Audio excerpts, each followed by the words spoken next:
Shalom,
shalom, shalom, everyone.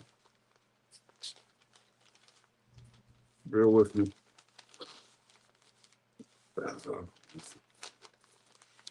Find some more day.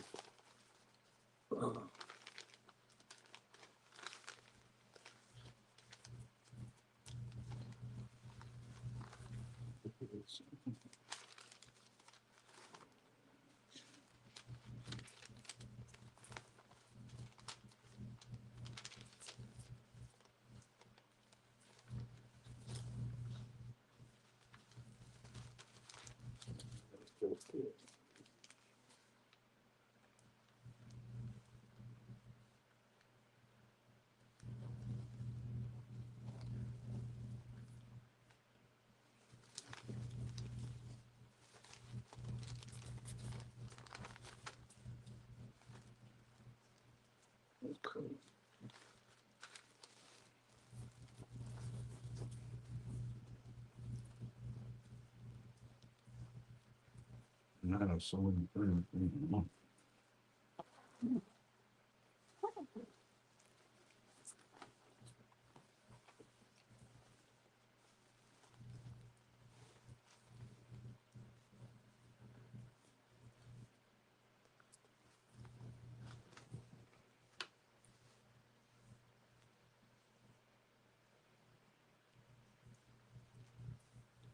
Okay, shalom, shalom, shalom, everyone. Welcome. Um, as you see the title, I'm dealing with spiritual awareness and spiritual darkness. It's very important that we see this because what we do in these mortal bodies right now, how we act in the spirit of the Most High, to be able to function properly with Him and Amashak Yahushai and the angels watching and recording everything. You have to be very, very careful. And sometimes, like Amashak Yahushai, you have to get by yourself and go, get away from everyone. Prophets had to get away and just, look at how we are as a people. And I know it vexed them because they went and told the people what the Most High is saying to them, and people they didn't like them. Like they didn't like a Mashak Yahushua. They didn't care. It's like it wasn't serious enough, I'll say. In the end, they're gonna have to pay. Like those that don't take this serious enough right now gonna have to pay. All of us. That's why you have to endure until the end, but you gotta endure right. You can't just endure being off until the end. You gotta endure and know how it is to be right and make your body that living sacrifice. Well, you don't want to do it, but you still do it. You don't feel good, you still gotta do it. Don't matter, you gotta keep on. What do you think? They stopped sacrificing for the atonement of our sins because they didn't feel good. They took time off. No, they had to keep on, you know, sacrificing for our sins. And the Mashiach Shah, the ultimate sacrifice, you got to go to the Most High all the time for the things that we do wrong, you know. And it's a serious offense that I don't think people take. I don't know if it's registered enough to realize, seeing all the things that's happening in the world today, World War III knocking on the door. I mean, they're talking about cutting off food stamps and all the things that would benefit the poor. They bum rushing Walmarts and just going in there, getting everything they can get and running out. What do you think? You think that's something that's ordinary? No. All the things that prophesied to happen is happening, and we sitting around twiddling our fingers like, oh, it ain't bothering me, so it ain't with me, so it's coming. Jacob's trouble is coming. I mean, you see it when I see our people. Those are my people. I'm seeing, like, you know, knowing that they're not gonna get any food stamps next month, and they're just going in there going wild, and somebody filming them to see who it is that's going to the store taking everything. They laughing about it. World star, look at this, look at that. Our people, man, that's why I say, man, we spiritually dead in a real way. And even ones claim to be spiritually in tune is still dead in a certain way. That's why we have to really fight the good fight in these last days, because it's a lot of things that, I look at how long it takes Israel to catch on to some things as far as the Most High is concerned, and Amashak Yahushai. Like, I remember reading St. John 14th chapter, verse 13 to 15. It says, if you ask anything in my name, I would do it. Said, if you ask anything in my name, I would do it, that the Father can be glorified in the Son. So if you ask anything in my name, I would do it. He said, if you love me, keep my commandments. And I ask people what is what they see that's most significant about what he just said. And everybody say, whatever I ask Amashiach Yahushua, you're going to the Most High on our behalf, and I'm going to get it. Nobody ever recognized that the Most High can be glorified in him, ever. And that's you can say whatever, but that's the mind that we have. What's in it for me? And as long as you think like that, you're not ever going to be spiritual.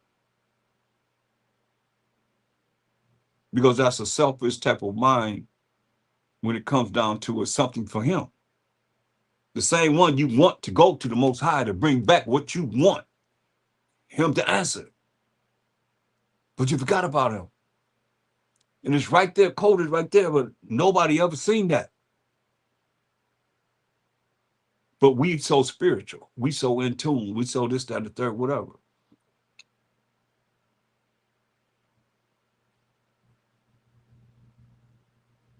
What can you say? I mean, nobody ever seen that? That he could be, that the Father could be glorified in the Son?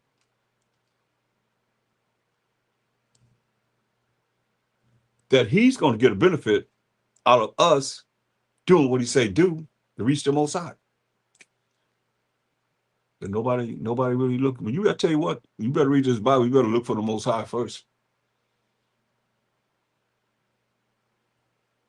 Then Amashiach Yahushua. Then us. Or tell me I'm wrong. You come first? We come first? I don't think so. That's somebody. Just a moment. That's crazy.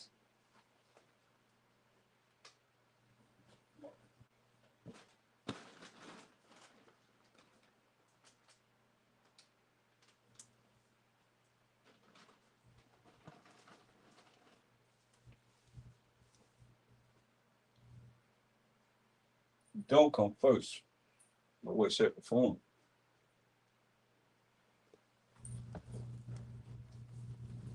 But that's where this world have you. Israel say in a minute, oh, there's no enchantment on the Israelites. Yeah, right. You know how we enchanted? I can show you right back here. I can show you the best we could be of those that taught everybody right back here. And we know the spirit has grown more since, they dropped the best they could be.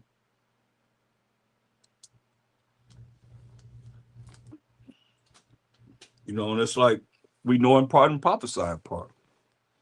But the part I just talked to you about, the Most High, I challenge anybody on that one. He come first. If there's anything that you read in that Bible is for him, it's something that's pertaining to him, you better go with it. You better look at it. That's why we're in the condition we in.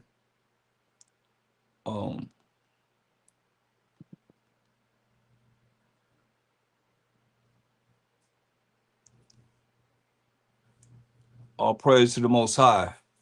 Yashar Allah 12, Yachad. All praise to the Most High. About Shalom Mashak Yahushua, man. They give me the means to be able to, continue and endure. Do it all.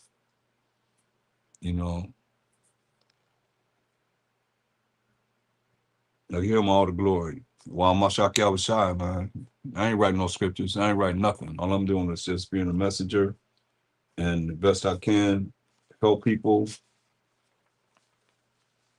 in their trials and tribulations and keeping it moving. That's all we can do. Persecution of the prophets. Dang. That's something. So as always, we're going to start with Colossians 3:17.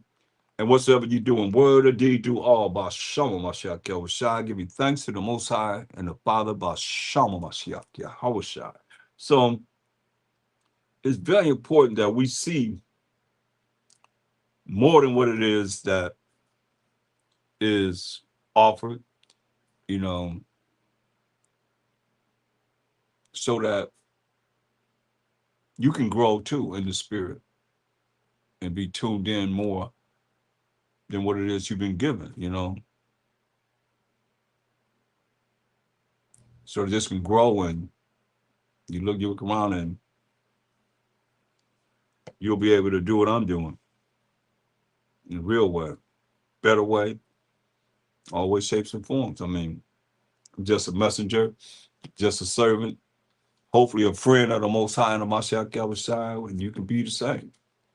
So, like I said, we got to be spiritually endowed with the Most High and the Mashiach Yahushua, or you'll be in spiritual darkness, you know, spiritual awareness, or you're going to be in spiritual darkness.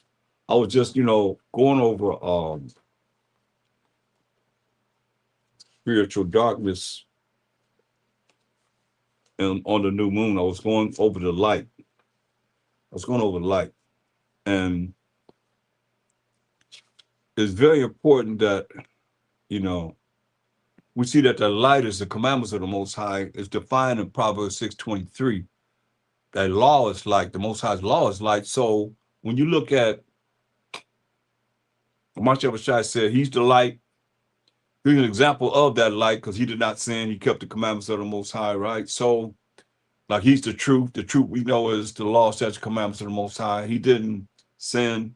So he's the way to show us how to follow the truth, which is the law, statutes, commandments of the Most High that's going to lead to everlasting life, you know. And it's very important that we see this, because without knowing the definitions, then you just look at it, okay, well, and that's what Christian insanity people do. What is the truth? They'll say, I'm much outside the truth, because they'll go to St. John 4:16, you see, and that's not necessarily what he's saying. He's saying that, you know, he's the way to show you, he was an example to show us how man can follow the truth.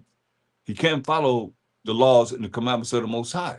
That's going to lead to everlasting life, no doubt. But if you don't believe it, then, you know, you've been enchanted with their sorceries that they have on everybody. That's why I call it Christian insanity. You know, they say that the Most High is a Mashiach Yahushua, a Mashiach Yahushua is the Most High. That's confusion, man. That's a lot of confusion. When he's on the earth, he prayed to himself in heaven. Come on, you gotta make this make sense, and that's not making sense to me. Wow, we're gonna go back. I think a lot of what we're dealing with is not knowing how to be righteous. You know, like, there's only 3 times in a year that the Most High said all men are supposed to come together. That's the Feast of Unleavened Bread, which is the day after Passover, when everybody come together. The Pentecost, or the Feast of Weeks, Feast and Gathering, 50 days after the Passover, and then 15th day of the 7th month, which we just went over, the Feast of Tabernacles. And we're going to honor these feast days in the Most High in the kingdom. So, very important that as we learning, living, and applying this truth in our life now, we got to do the right things, or it's going to be like it is here. People going to be leaving. Boom, boom, boom. They don't want to hear what's going on, because they have their own mindset of how and what they want to actually hear, because they got itchy ears. They want the teachers to bring forth what it is that they want to hear. That's why we're in the condition we're in right now. How are we going to get out of this condition? That's the question. What is it? What method do you have to be able to allow us to get out of the condition we in? I mean, I see they marching in UK.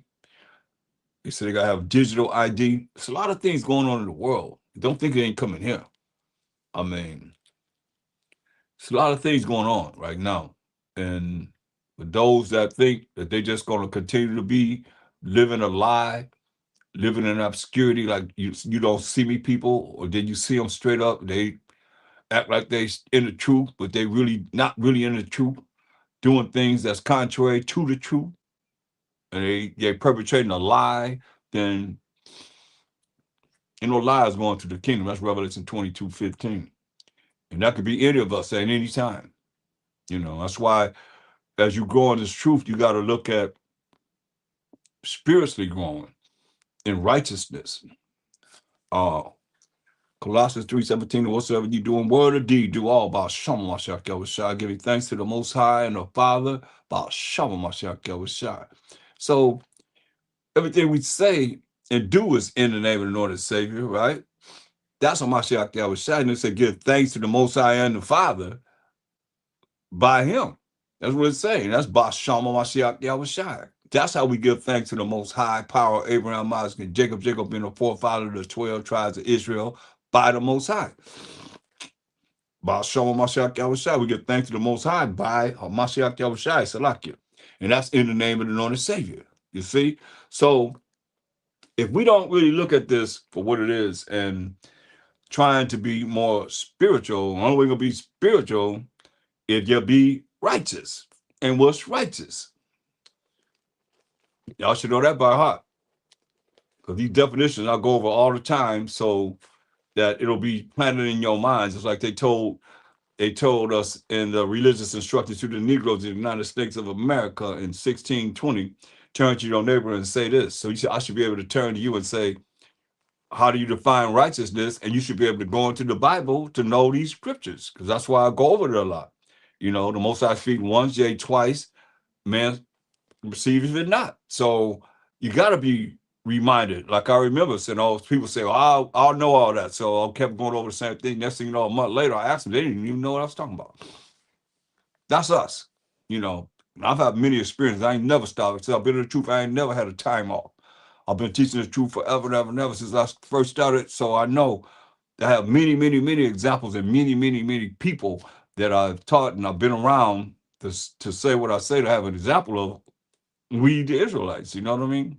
From the north to the south to the east to the west, you know what I mean? But the definition of righteousness is in Deuteronomy 6:25. So, and it shall be our righteousness if we observe to do all these commandments before the Most High, our power, as He hath commanded us. So we do the commandments of the Most High, that will make us righteous in His eyes, because it don't matter about, a lot of people, they care about how somebody look at them. And while I don't know, I don't understand why, some people don't want to wear fringes. They say you ain't got to wear no fringes, this, that, and the third, but, it's spiritual. You look up on the fringe and you remember the commandments of the Most High. That's what it's supposed to be. It's not no dress code where you're looking at, the latest gear. Okay, that's the latest gear. Somebody say, I like the way I like your style. It's spiritual. You have opportunity to tell them, look, this is Numbers 15, 20, 38. I mean, Mosai said, wear fringe with the ribbon of blue, and it's spiritual to remember the commandments. But if you're not there, then it is a dress code. Like if you don't really take what it is that the Mosai said his feast days are, it's just an occasion to get some food. Like you used to go to barbecues, it's like a barbecue. Remember you go to barbecues? Oh, we're gonna be barbecuing. Oh, everybody got some food. Everybody want to be there, right? What's the difference? Most side feast day, oh, we're gonna know we have some food. Everybody going out of their way to make some food. It's like a feast. Like no different than when you have barbecue. But what's the significance of the feast? Look at Matthew 14:14. Matthew 14:14. And it reads, and the Mashiach that was shy went forth and saw a great multitude. This is a multitude of people. And was moved with compassion toward them. And he healed them all. He healed the sick. He saw this great multitude of people. Think about it. It's a great multitude of people. And it said he healed the sick. He healed their sick. Whoever was sick in that crowd was healed. That's powerful. And when it was evening, his disciples came to him, saying, "This is a desert place, and the time is now past. Send the multitude away." Say, send the multitude of people away, that they may go into the villages and buy themselves victuals, buy something to eat. But the Master said unto them, they need not depart. Give ye them to eat. And they said unto him, we have here but 5 loaves and 2 fishes. He said, bring them hither to me. And he commanded the multitude to sit down on the ground, on the grass, and took the 5 loaves and the 2 fishes, and looking up to heaven, he blessed and brake and gave the loaves to his disciples, and the disciples to the multitude of people. What do they have? They have 5 loaves and 2 fishes.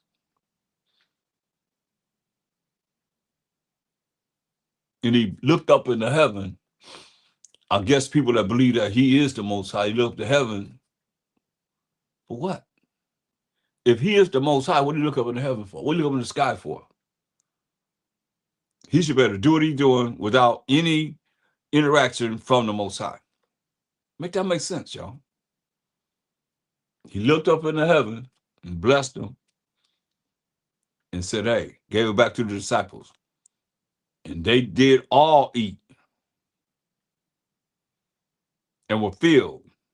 And they took up of the fragments that remained 12 baskets full. You hear that? 12 baskets full. It was a great multitude of people. And they did eat and were filled. They got full.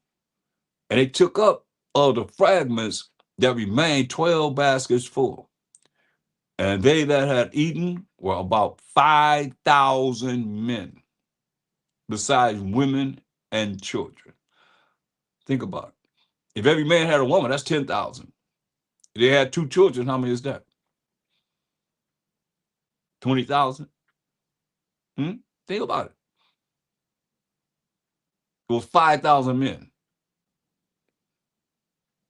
besides women and children.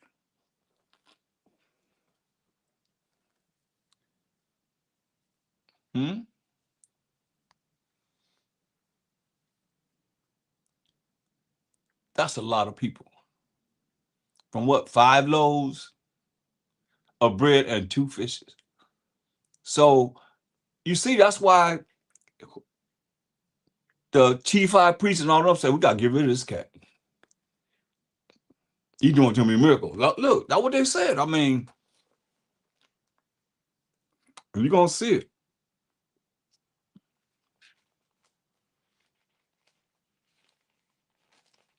John 11:47.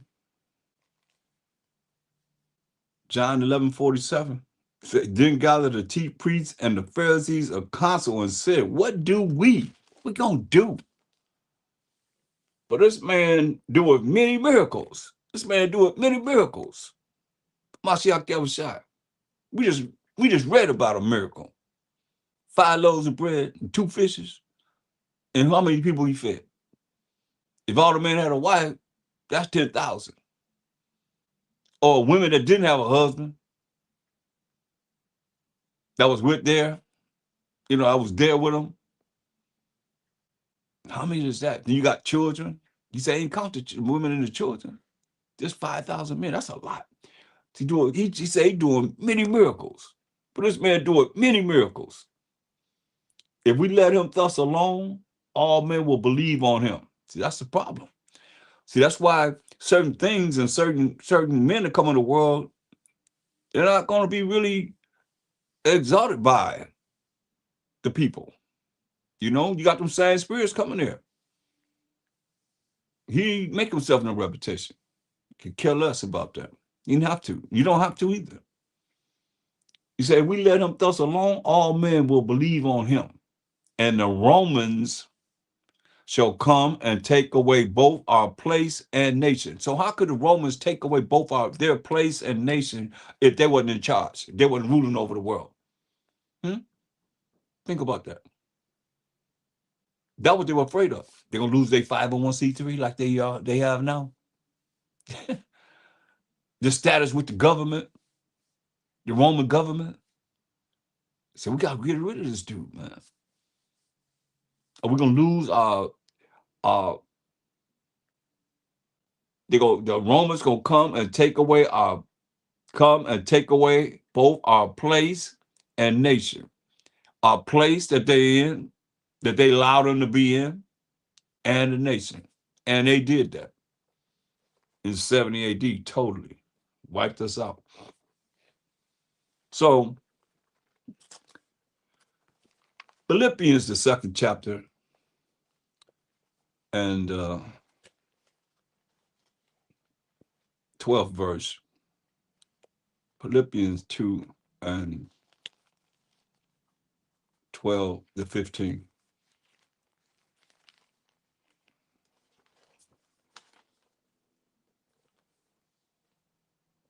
Wherefore, my beloved,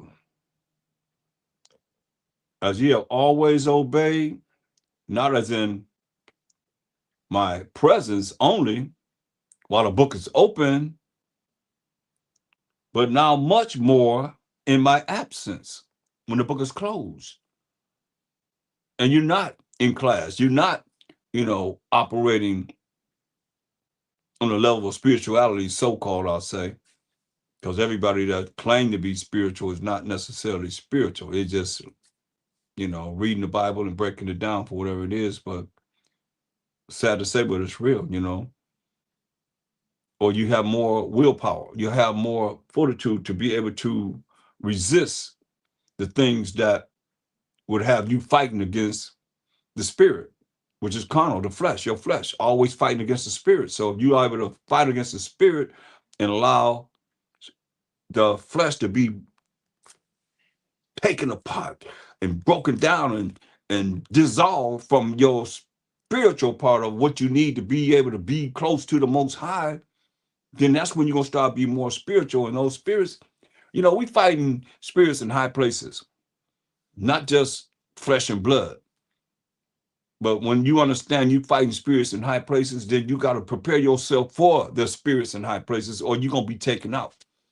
They're going to have you in their control, straight up. And I see it. It's like sad, but it's real, man. It's like, you only know because it's like, you see how people are. You only can be who you are.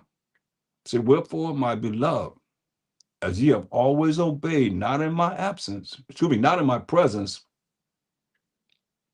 only, but now much more in my absence. Work out your own salvation. How? With fear and trembling. So, people say fear, I wish they fear the Most High. They said, oh, that don't mean what that's talking about. That's not what that's talking about. To be afraid of and be scared. They say trembling. Fear, work out your own salvation with fear and trembling. How do you break that down? Work out your own salvation with fear and trembling. When you're scared, you can tremble. It can scare you. You be trembling. I would say work out your own salvation with fear and trembling. But it is the Most High which worketh in you both to will and to do of his good pleasure. See, and his good pleasure is to do what he say do. Follow his rules and regulations, period. All the time. And not just, like you say, when the book is open, now all of a sudden everybody holding it down. And when the book is closed, now you got to operate for what it is you've learned. And what it look like for all that I've taught and been teaching and the things that I know that I digress to be able to deal with those that don't know, to be able to operate with me or you or whoever it is that have learned all the things you've learned and you apply it in your life to not apply it anymore behind what things that they don't know. Well, I say, okay, well, where's that in the Bible? I don't know. I don't know. It's you got to deal with their emotions, their feelings, but they can't really. They never read it in the Bible to be able to apply what it is that they feel in operating the way they operate. You got to hear what I'm saying? You know, it is very important because he said, "Work out your own salvation with fear and trembling." That means it's not going to be easy. You gotta be willing to take some bruises and bumps and whatever. You know, it said, do all things without murmuring and disputings. Can you do that? Can you do all things without murmurings and disputings? You know, mumbling, going off. It's like, certain things, I know there could be people come in, then boom, they be leaving, they leave right fast because it's something that they hear that they don't like, but they're gonna be held accountable for it. I don't think how people think that. Oh, I ain't gotta hear that. I ain't hear it, so I'm not responsible for it. Yes, you are. Because if the Most High called you to hear this and you turn your back away from him, you ain't turn back away from me because I'm reading the word. That's what I do, scripture breakdown. Do all things without murmurings and disputings, arguing back and forth about things. When people doing that, they not rolling with the Most High. Did he say think about it? No, he said do all things without murmurings and disputings, that ye may be blameless and harmless, the sons of the Most High, without rebuke in the midst of a crooked and perverse nation. And that's where we at. We're in the midst of a crooked and perverse nation. Straight up. 2/3 of our people, first and foremost. And the nation that we involved in, being in captivity, slavery, and bondage, America, is a crooked and perverse nation. Among whom ye shine as lights in the world. Only way we shine as lights in the world if we doing the commandments of the Most High. Every commandment is a light. Think about that. So you look at this light, that light, that light. That's why I say we shine as lights in the world. You see, everybody's supposed to be learning what we're teaching. If not, then what can I say? I mean, he said gonna plug up that nation and kill them. So what you think he gonna do to us? What you think he gonna do to us? He called us. Look, let me show you something. Think about this. If he called us, because he do the calling. You know the Most High do. I mean, on my side do the choosing, and everybody got to come to the Most High. And he show you on my side, the other side, and on my side take the time to show you the Most High. Ain't that something? That's where it is. But think about this, and put yourself there. A lot of people have been here. A lot of people I know have been here. 2 Ezra 9:22. He said, "Let the multitude perish there, which was born in vain." So a multitude of people, like he said, he talked to the multitude. He said, "Let the multitude of people perish then, which were born in vain." I mean, some people are born in vain. I hate to say it, could be our family members, our friends, our associates, those that you might meet in the future, born in vain, y'all. I mean, their life is worthless in the eyes of the Most High. That's what he said. Let the multitude, that's the multitude of people, perish then, which was born in vain. And let my grape be kept, and my plant, that's a grape, and a plant be kept. He said,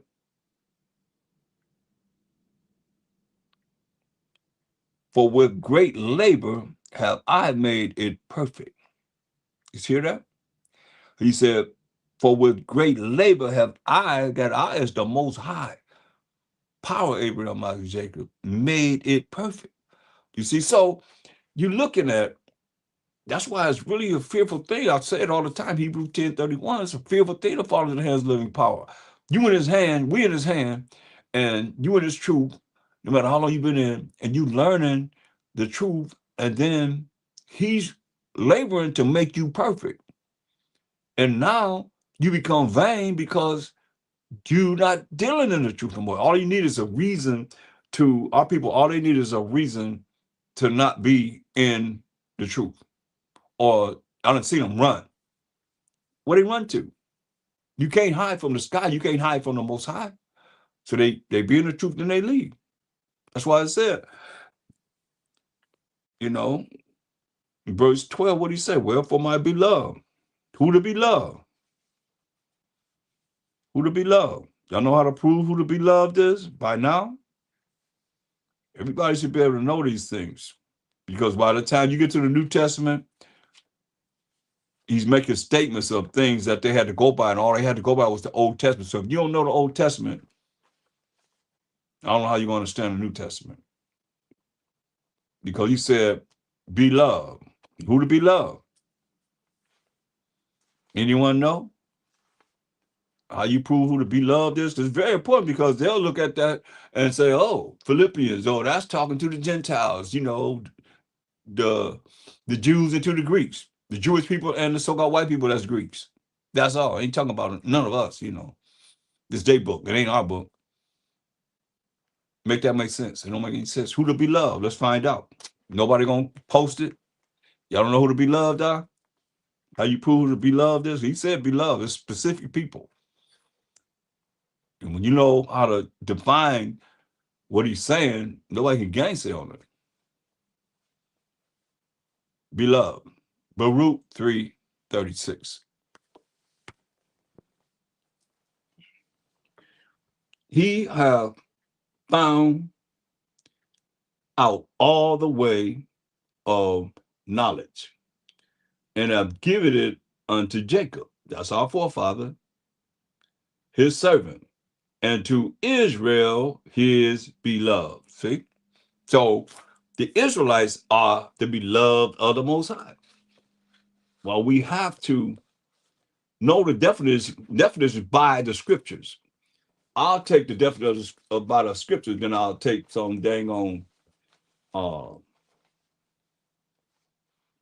people that done took our Bible and come up with definitions on their own.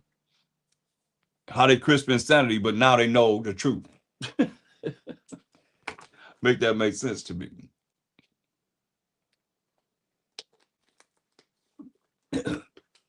Well, I love the fact that Most High go to Isaiah 34:16.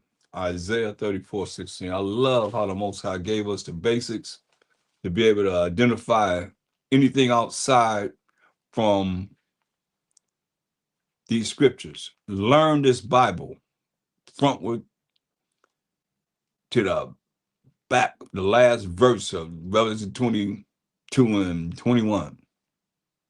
Everything in between. That's the puzzle that is. Then you look outside of here and you can see whether or not it's right or wrong. I love the brothers I came in with. They that's one thing they made sure that, they taught us, hey, learn this Bible. Learn this Bible. Learn what this Bible is talking about. Then you can look outside any books or whatever. I have amazing facts. I mean, it's thick books like this. That's information that coincides with the Bible. Books, if it don't coincide with this, then, what are we looking at it for?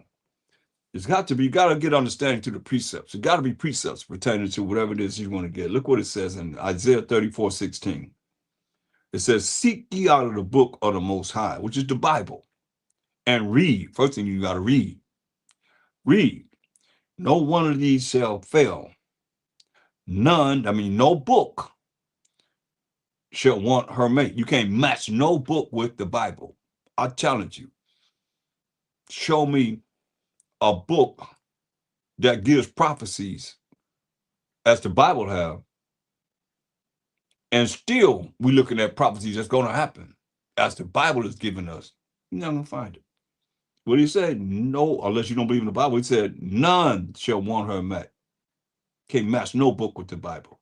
For my mouth it have commanded, and his spirit it have gathered them. So the Most High mouth gathered the concordance. The Most High mouth gathered the Strong's concordance. The Most High mouth gathered his spirit is gathered, these other books that these other nations have brought forth to say this is what it means. No. No. Well, I suggest you stick right to what it is that, or learn what it is that we all been taught. If you don't know, ask, because that's basically where I'm at. I'm old school. I'm old school and I'm new school. I'm old and the new, but I go to the old to the new. You know what I mean? Because the spirit never stopped. That's why we're looking at spiritual awareness and spiritual darkness. You know, the best that they could be, you know, is the best they could be for the time they were. Now, you take that and you add to that, the spirit never stopped. They stopped. We didn't stop. Some of us kept going. So the spirit never stopped giving things. Like right now, you know, it's showing me that y'all need to be not saying LORD, which is BAAL. That's the Jewish people. That's what they say. That's their power, you know? But everybody look at God as the Most High. Is not the Most High. It's not the Most High. He said all the gods of the nations are idols. Just speaking the truth. Psalm 96 and 5. So their God, their power is the Most High. Think about it. And they're the ones that publish the Bibles. They're the ones who took things out, put things in. You know? This is what you're looking at. They don't want this to be spread out. Why would they? They want their kingdom to last forever and ever and ever.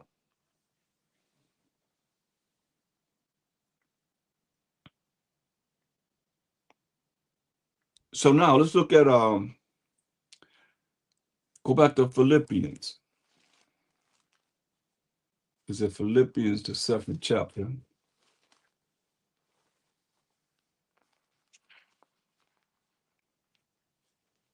Because these are things I know for a fact, certain things that have come out through the spirit of the Most High, or praise to the Most High, that's spiritual. Like what I'm telling you now. You know? Stop saying that. If you love the Most High, if you don't want to be visited by the Most High, I'll say that. It's fearful within the fall into the hand of the living power. Especially you done heard it. That's why they run. Let me out of here. I don't want to hear that. But you're still going to be held accountable. Because you was in here, brought you in here to hear it, and you ran. So you're still going to be held accountable. There's no way you can run. You can't run from the sky. You can't run from the Most High. I'm telling you. Why he said, hey, work out your own salvation. We as individuals with fear and trembling. You think you're going to call the Most High that? And it's said, this is what we're going to do. This is what they have done. And there's no consequences behind that. Oh, yeah, that's why, you better learn this Bible. Like I say, ain't nothing can be matched with the Bible. Let the Bible define itself. Precept upon precept, precept upon precept, line upon line, here a little and there a little, as it tells in Isaiah 28, 9 and 10, right? So that anything outside of that, if it don't coincide with what you just read or what we reading, it's a lie. It ain't true. So now, Philippians 2 and 15, that ye may be blameless and harmless, the sons of the Most High, without rebuke in the midst of a crooked and perverse nation, among whom ye shine as lights in the world. Regardless of how it looks, and you got to understand, it's not about popularity in this crooked and perverse nation. It's about doing what the Most High would have you to do to make it to the kingdom with fear and trembling. Do you understand this? You better understand it. Say, hey, it says holding forth the word of life. You know what the word of life is? The Most High's word. this Bible, holding forth the word of life, that it may rejoice, that I may rejoice, he said, in the day of Mashiach, when Mashiach come bust through them clouds, man, coming back here to judge and make war, that I have not run in vain, neither labored in vain, you know. And you think about all the people that don't understand Paul's writings, they really lost. He said that he ain't, who he said, I mean, he said, beloved, we define beloved. He ain't talking to everybody, is he? In the book of Philippians, if he said beloved, who he talking to? He talking to the Israelites, us. In all these books, he talking to us. But you got people that are taking our word, our Bible, and saying it's talking to them. Ain't talking to them. You go to the beginning of these verses, you can prove it. Holding forth the word of life. You hear that? The word of life. That I may rejoice in the day of Mashiach. That I have not run in vain, neither labored in vain, he said. It's powerful, man. And that's how we got to look at it. I look at it, you know, all the work that's being done is not in vain. Believe this. Somebody listening. Somebody hearing it. The right people, I might say. The right people. And it's probably you. 1 Peter 2 and 2. 1 Peter 2nd chapter. Start at verse 2. 1 Peter 2 and 2. As newborn babes, desire the sincere milk of the word, that ye may grow thereby. That's why it says. That's why when you look at, I called it out. Let's go there, because I need to keep on bringing this out, because, you know, when people that's dealing in crisp insanity, when they come up and they always be like, you cherry picking, you going here, you're going there. They don't know how the Bible's written. They don't know anything about how this Bible is written. Can't, because he told you. And from what we just said, as newborn babes, right? Isaiah 28 and 9, let's go right together.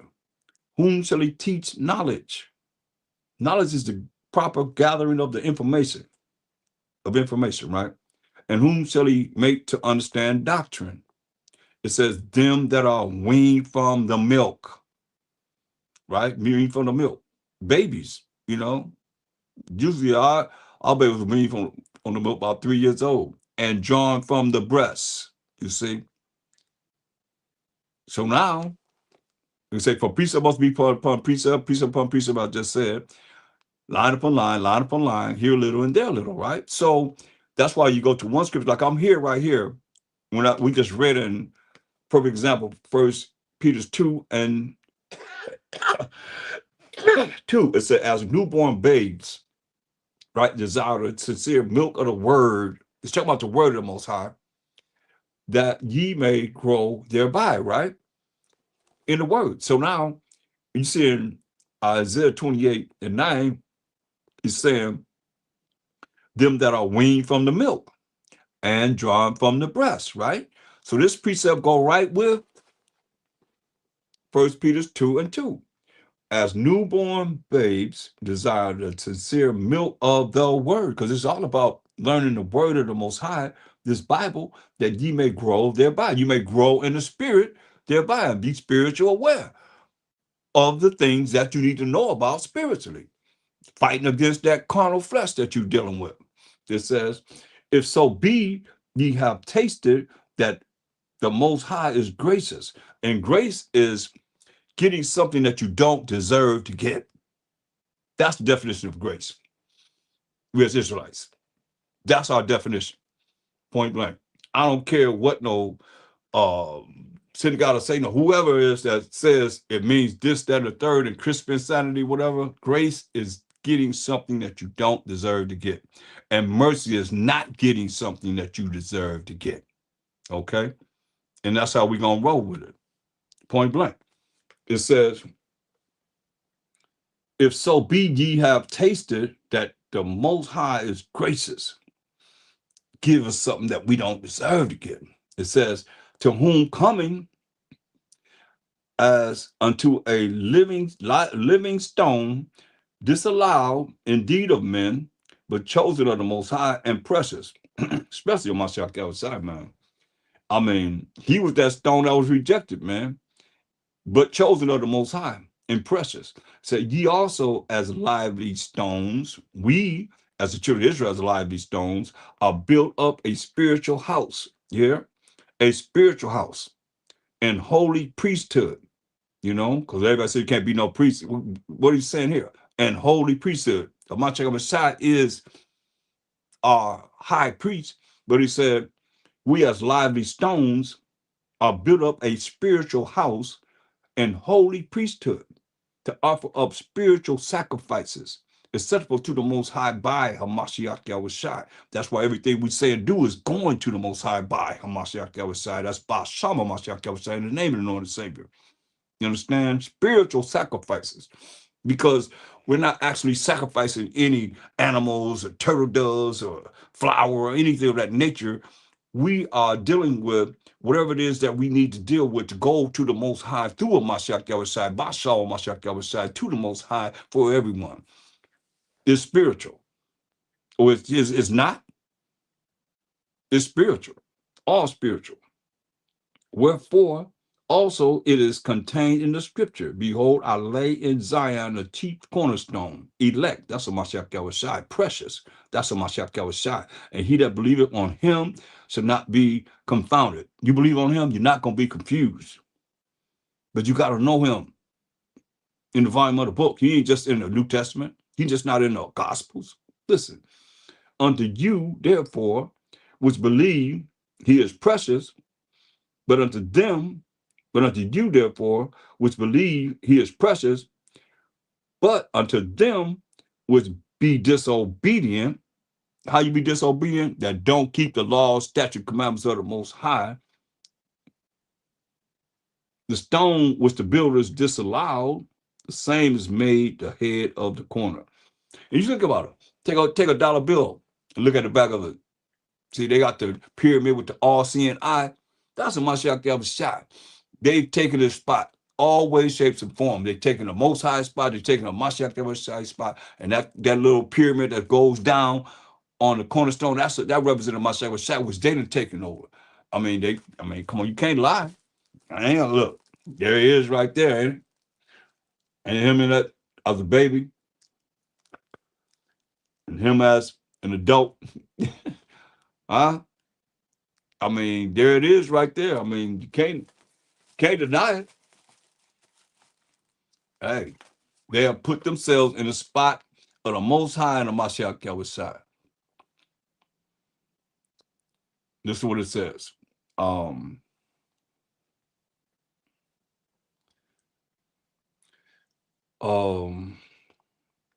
Verse 7, until you, therefore, which believe he is precious, but unto them which be disobedient, those that disobedient, don't really follow the law, statutes, commandments of the Most High, the stone which the builders disallowed, the same is made the head of the corner and a stone of stumbling. So let you know that he's not going to just be understood.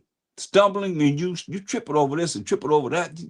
You know, you're not just stable in believing in him. That's why you look at it. Look at it. Our people believe that he's a so-called white man.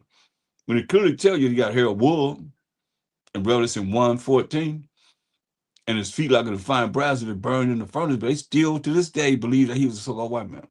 Stumbling. He are stone of stumbling. They stumbling over him. And a rock of offense. And they be offended when we show them that, he's a brother, you know. Even in them which stumble at the word. They hear what he said. They stumble at the word. They don't really understand this Bible. A lot of them don't read.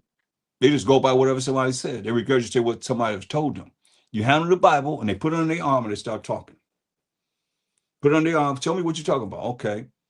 Like I'm showing you what I'm talking about. I'm going through the scripture breakdown, showing you what it is. And they just run their mouth. They put the Bible on their arm and they start talking.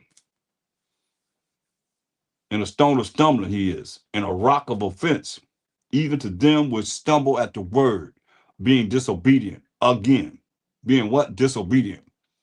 You know, there's a price to pay for being disobedient. Whereunto also they were appointed. Hear that?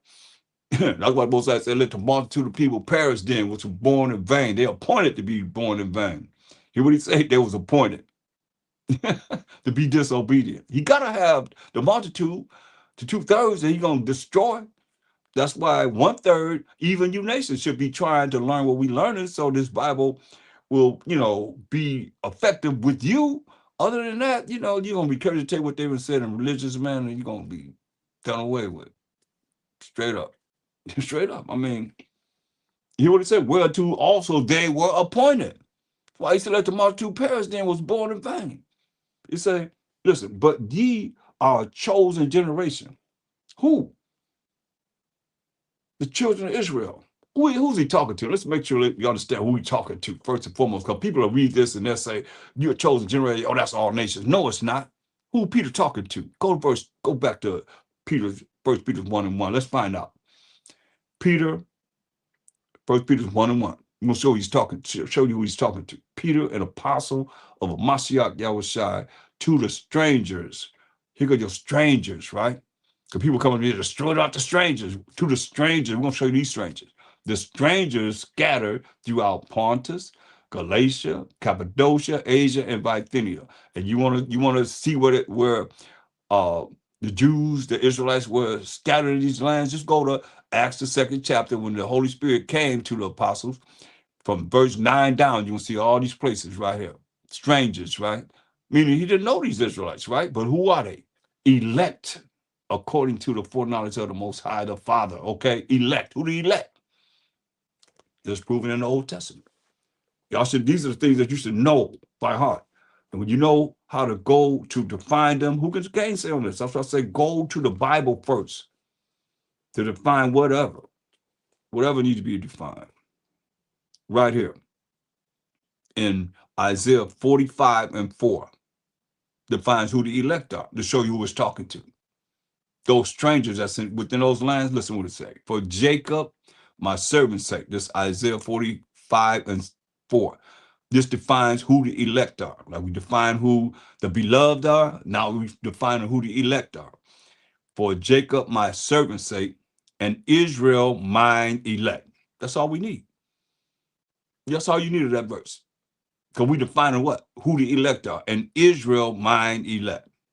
And if you keep going, then you got to answer whatever it is that, goes on with that scripture. They'll take you into, oh, yeah, I heard that right there. What does that mean right there? No, we're only defining this little.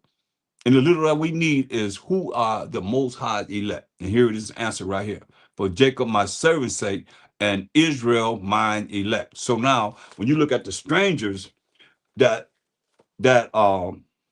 Peter is talking to in First Peter's 1:1-2, is the elect according to the foreknowledge of the Most High, the Father. See? So this is what it's you got to look at really seriously. So now when you go to verse 2, it's talking to the Israelites, the elect, who are the Israelites. That's why it said in First Peter 2:9, but ye are a chosen generation, a royal priesthood. I mean, we the ones that's going to be bringing this truth in these last days, y'all, and holy nation. A peculiar people, and we very peculiar, y'all know that ye should show forth the praises of him who have called you out of darkness into his marvelous light. So he called us out of darkness, right? He called us out of ignorance, not knowing, into his marvelous light. What's that light? Proverbs 6:4. Proverbs 6:4.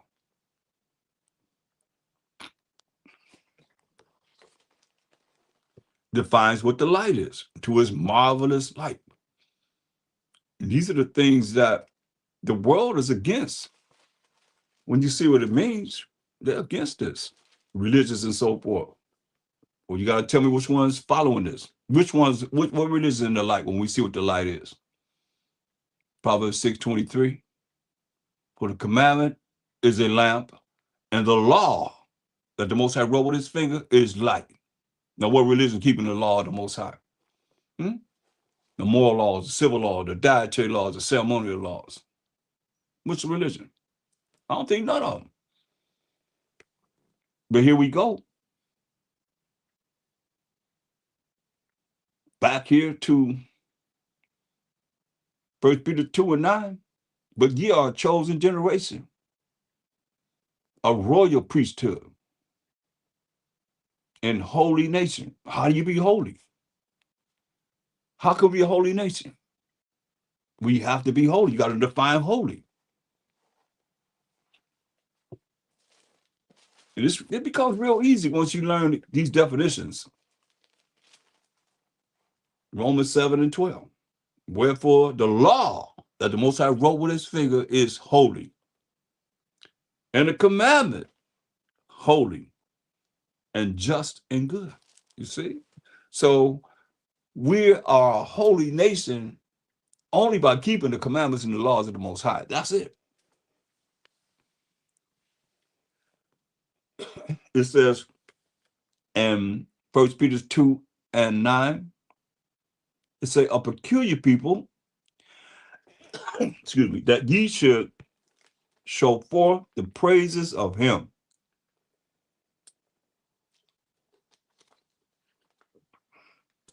Now you tell me this. I'm going to say praise ye the Most High. Praise the Most High. Praise Yahweh. Praise the Most High by Shalom Mashiach. And I'm saying it. You can't say it, then something wrong with you. If you only can say it because you hear me say it, then you got to look at yourself. Do a self-examination. You better be praising the Most High. Well, his name is jealous. What do you praise more than him? Some of you scared of you praise somebody else. They got more power over you than the Most High. Ain't nobody in this world have no power over my faith in the Most High. Nothing. Nothing. Understand this. Nothing in this world have more power than my faith in the Most High. But Shalom Mashiach. He came through for me too many times every day. I can say praise ye the Most High over and over again till it just makes you just crumble because you ain't saying it yourself. Y'all better learn to say praise the Most High. And I know all praises in APTTMH and TMH. You can't even type out the Most High. You typed out all these words and you put APTTMH. You see, I done said it so much, I done seen it so much that I know it by heart. It's just automatic. You better praise the Most High, I'm telling y'all. The Hebrews 10:31 says it's a fearful thing to fall into the hands of the impossible. So I said, I'm gonna melt you. He's consuming fire. He's fire, y'all. He coming back with fire. He come back with no water. He coming back with fire. That's him. And with fire, you get burned. That's why I call y'all crisp insanity instead of Christianity. Because if you don't really get it right, you're going to be crisp, man. You're going to burn you to crisp. That's what he said he's going to do, point blank. He's a consuming fire, but people don't want to hear that because they want him to be this make-believe power. They don't understand we offended him and still offended him. Can't even say praise ye the Most High. All praises. Come on. Look what it said. This the peculiar people. This the royal people. This the royal priesthood. This is the holy nature. It says a peculiar people that ye should show forth the praises of him. That's the Most High who have called you out of darkness. We Israelites, we should be praising the Most High more than anyone. He called us out of darkness, or else he could. I'm gonna tell y'all. Hear what I'm saying, man. People have came from the darkness and went back to the darkness. And it was worse than it was before they came in the truth. They really lost. And some of them lost their lives. Remember I said, let the multitude perish then? That was born in vain. He said, let my grape. That was one of them grapes. And my plant, be careful. With great labor have I made it perfect. I mean, come on. Look at brothers of old, man. I mean, these brothers were powerful. We were powerful together. You say, with great labor have I made it perfect. That's why I tell you, when you got to understand, man, it's all here. It's all here. What happens? Don't play the Most High for your mind, our mind. Come on. Take you out, man. Have your end be worse than you ever could think of, man. Look, 2 Peter 2:20. You know, I've seen this, I've witnessed this, and it's like real sad because I look at the Most High be killing, man. He be like, his word is true. He done dealt with me, you know. Well, I had to cry to him and say, don't chastise me so hard. You've been chastised. Some of y'all ain't been through enough pain, I guess, and suffering. You know, it's like what it say. One way you're gonna get it anyway. You know, it's just where your where your chastisement is gonna come. It's gonna come through what we reading here, or he's gonna chastise you because he loves you. I mean, we did him wrong. We did him wrong and still doing him wrong, y'all. You don't think you all that. You think you all that. We're gonna find out if you all that. I've seen a whole lot of people thought they was all that. They was powerful. They were powerful. But where they at now? 2 Peter 2:20. For if after they have escaped the pollutions of the world, the darkness of the world, the ignorance, the not knowing of the world, to the knowledge of our power and Savior, Mashiach Yahushua, who is the word of the Most High, they are again entangled therein. Where you going? You can't do nothing but they can't do nothing but go back into the world. They go back into astrology. They go back into clubbing. They go back into the things that the world offers.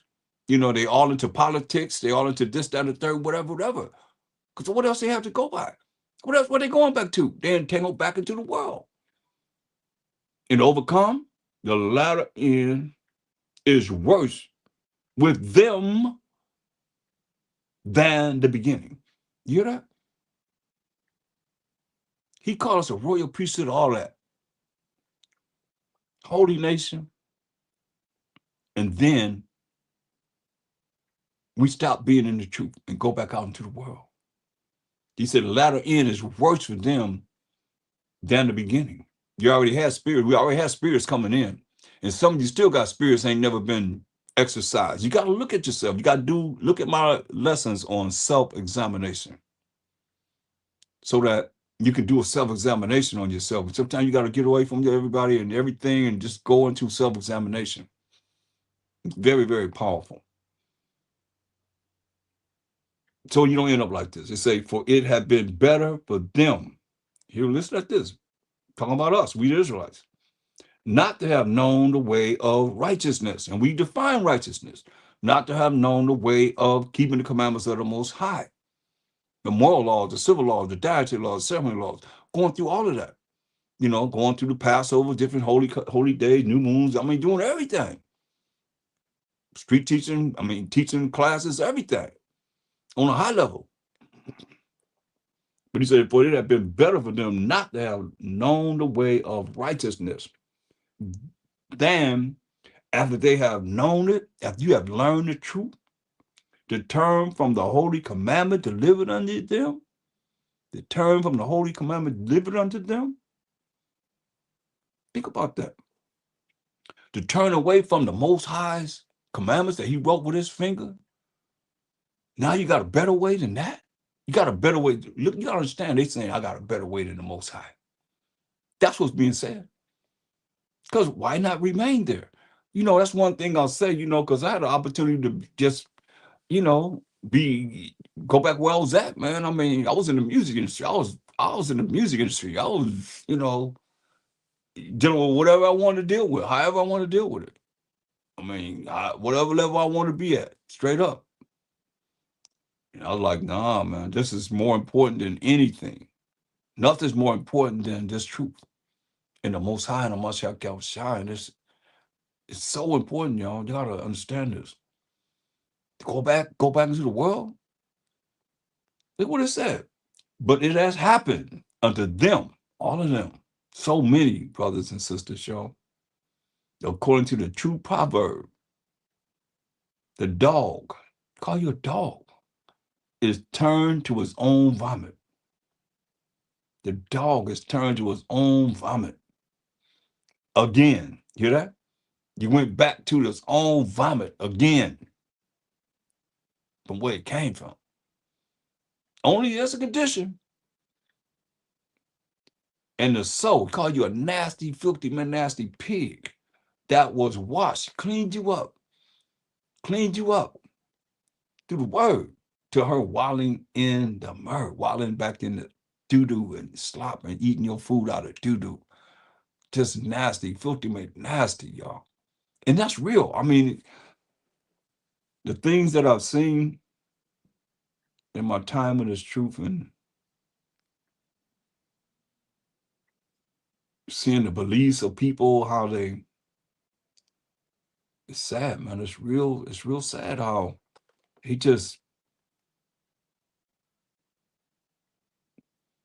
it's just unbelievable. But it's got to be believable because I believe in his word. I believe in what it says, and I've seen it. Most High, like I say, I got faith in him. He has showed me these scriptures to be true through people. And the things that I've seen them go through, man, it's sad. We all gonna go through something. Like I said, you're gonna be, if he love you, he gonna chastise you. You're gonna go to chastisement.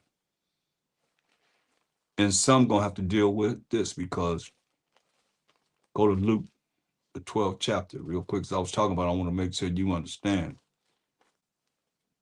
Luke 12, go to Luke, the 12th chapter. This what happens. Why do you call them dogs? He's gone back to his own vomit. This what happens. Um, um,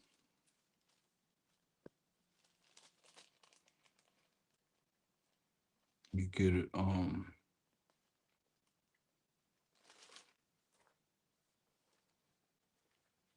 Let me find it. Hold on.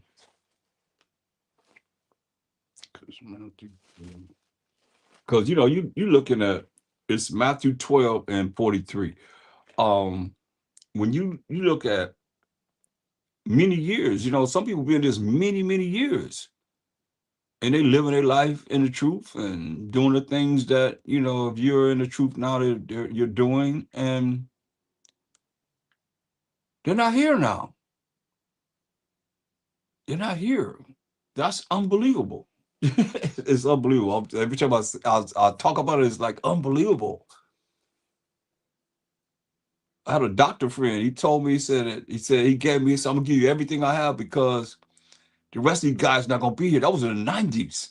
And I told him, you know what you're talking about. He kept telling me, they say, nope, I'm telling you, I'm gonna give you everything that I have because these guys not gonna be there. And they're not there. Who was talking about who was there with me? They're not in this truth, like he said. Not like we are that's still striving here. Matthew 12 and 43. He said, when the unclean spirit is gone out of a man, he walketh through dry places, seeking rest, and findeth none. Can't find none. Then he said, I'll return into my house. That's that body from whence I came out. I can go back into the body that I came out. That was cleaned up through the word. I go back to the body that I came out of. Like we just said, you escape the pollution of the world and you go back into the world. So that, hey, here he is. You got this unclean spirit that came out of you, just lurking around waiting for you to stop rolling in the truth. So I'll go back to that body, that house, that body from whence I came out. And when he is come, he findeth it empty, swept, and garnished. You ain't studying no more. You don't know the scriptures no more. You don't know the precepts no more. You're not teaching no more. You're not doing what you did. You keeping the commandments of the Most High no more. He said, then goeth he and taketh with himself 7 other spirits. 7 is the number of completion, not just 7. 7 is the number of completion, however many it takes. Remember, Legion was how many? 2,000. 2,000 spirits. So however many spirits it takes that he go out and get, he said, then go he and take it with himself 7 other spirits. That's a complete number of spirits. It says more wicked than himself. Hear that? You think it was bad before you came in the truth? And when you came in the truth, being cleaned up from that spirit, whatever spirits you had to get out of you, he said he go get a complete number of spirits. And all you fake Israelites that's coming in and you ain't really real and walk around with spirits, they just activate at any time. Yeah. You got a complete number of spirits that need an exorcist too. While you operating, thinking you in the truth. You need an exorcist. You need these spirits to be exorcised out of you. Straight up. It says, then goeth he and taketh with himself 7 other spirits. That's a complete number of spirits, more wicked than himself. And they enter in and dwell there. And the last state of that man is worse than the first. Even so shall it be also unto this wicked generation. You hear that? And it's a wicked generation we're in right now. Okay, how you look at it. It's worse than it ever been in this world. He said it's going to be worse. He said it wasn't for the elect say, most I make the time short, but the elect say, would no flesh be saved? Check it out. That's the time we're living in right now. They push that button, poop, push that button here, push that button there. And he said, one, but the elect say, well, he got to make the time short. That's what he said. Even so shall it be also unto this wicked generation. See that? So that's what happens to people when they think they rolling in the spirit and they roll out of the spirit. And they got the complete number of spirits that come deal with them. And what do? And they think they're on point. You can't do nothing but just continue to live. They're gonna be continuing to live, right? But at the same time, they gotta deal with this. And I'm looking like, whoa. Because I'm thinking about the scriptures. People don't mind. I think about the scriptures. I'm going to say, like Paul said, you hold it down when the book is open, when the book is closed, seek out your salvation with fear and trembling. Be more in tune. Don't read it. Just say something. You might as well go back to church. If you're just going to regurgitate what somebody's saying, don't really take this serious. This is serious, man. Man, you don't understand. Look, going back to 1 Peter 2 and 10. It says, well, let's go back to 9. But ye are a chosen generation. It's a powerful scripture. A royal priesthood and holy nation that keeps the commandments of the Most High. A peculiar people, and we are peculiar, that ye should show forth the praises of him of who have called you out of darkness. The praises, you can't praise the Most High enough. All praise to the Most High. For calling us out of darkness, ignorance. The people are in gross darkness, y'all. But we've been called out of that gross ignorance into his marvelous light, His marvelous light is keeping the commandments of the Most High. Point blank, that's how you be in his marvelous light. This is what it say. Which in time past were not a people. Hear that? In time past, we was not a people. We was not a people. But are now the people of the Most High. See? Because the Most High he divorced us. We wasn't a people. And we weren't a people before we learned that who we were as Israelites either. Some people still not a people. But we are people. You say, which in time past were not a people. were not a people. And the northern tribes that was dealing with idolatry, they were not considered a people. Why? Because they were just like the Gentiles. They're not considered a people. You know, look, let me show you this. Go to Deuteronomy 32:21. Deuteronomy 32:21. Let's think about who the Most High sold us to, right? Let's see. Deuteronomy 32:21. They have moved me to jealousy. His name is jealous. He said, we moved the Most High to jealousy with that which is not the Most High. Like BAAL, which means LORD. And AMEN, which is ZEUS last name. Most people don't know that. You have moved me to jealousy with that which is not the Most High. You have provoked me to anger with their vanities, things that are worthless, that have no power. And I will move them to jealousy with those which are not a people. You say, gonna move us to jealousy with those which are not a people. You hear that? I will provoke them to anger with a foolish nation. Right? So he don't even consider them a people. But who are we? Psalms 148:14. Let's see who we are. He said before we was not a people, because we was a people, not a people, just like our people are not a people that's joined with these people that are not a people. In Christian insanity and all the different religions and so forth, that's not dealing with the Most High's laws, statutes, commandments, his moral laws, civil laws, dietary laws, ceremonial laws. That's the only way you're going to be a people to him. You do what he say do. Listen, Psalm 148:14, he also exalted the horns, the power of his people, the praise of all his saints, even of the children of Israel. Who are we? A people, near unto him, near unto the Most High. Praise ye the Most High. You see that? We're people. That's why I said, we wasn't always a people. Believe this. Even to this day, you have all people say they not the Israelites, they the Gentiles. So this is what he's saying. 1 Peter 2:10. He say, which in time past were not a people. And we prove who he's talking to in the first verses of this chapter. The Israelites. It says, elect, right? Who are the Israelites? Prove that in what? Isaiah 45:4. But are now the people of the Most High. Hear that? Before it was not a people. We just read, we say, a people near to the Most High. Praise ye the Most High. Psalm 148:14, right? It says, which in time past were not a people. Because we broke the Most High's commandments. He gave us over to these enemies and haters of the Most High, nations, as it says in Psalm 83rd chapter. And we became like them. That's why you look at us going amongst all these nations, we have all that to get rid of. Even to this day, we still want to be like them. Nah. Which in time past were not a people. And the ones that was not, rolling with Judah, Benjamin, Levi, and the other tribes that was hanging out with Judah, Benjamin, Levi, they were not a people.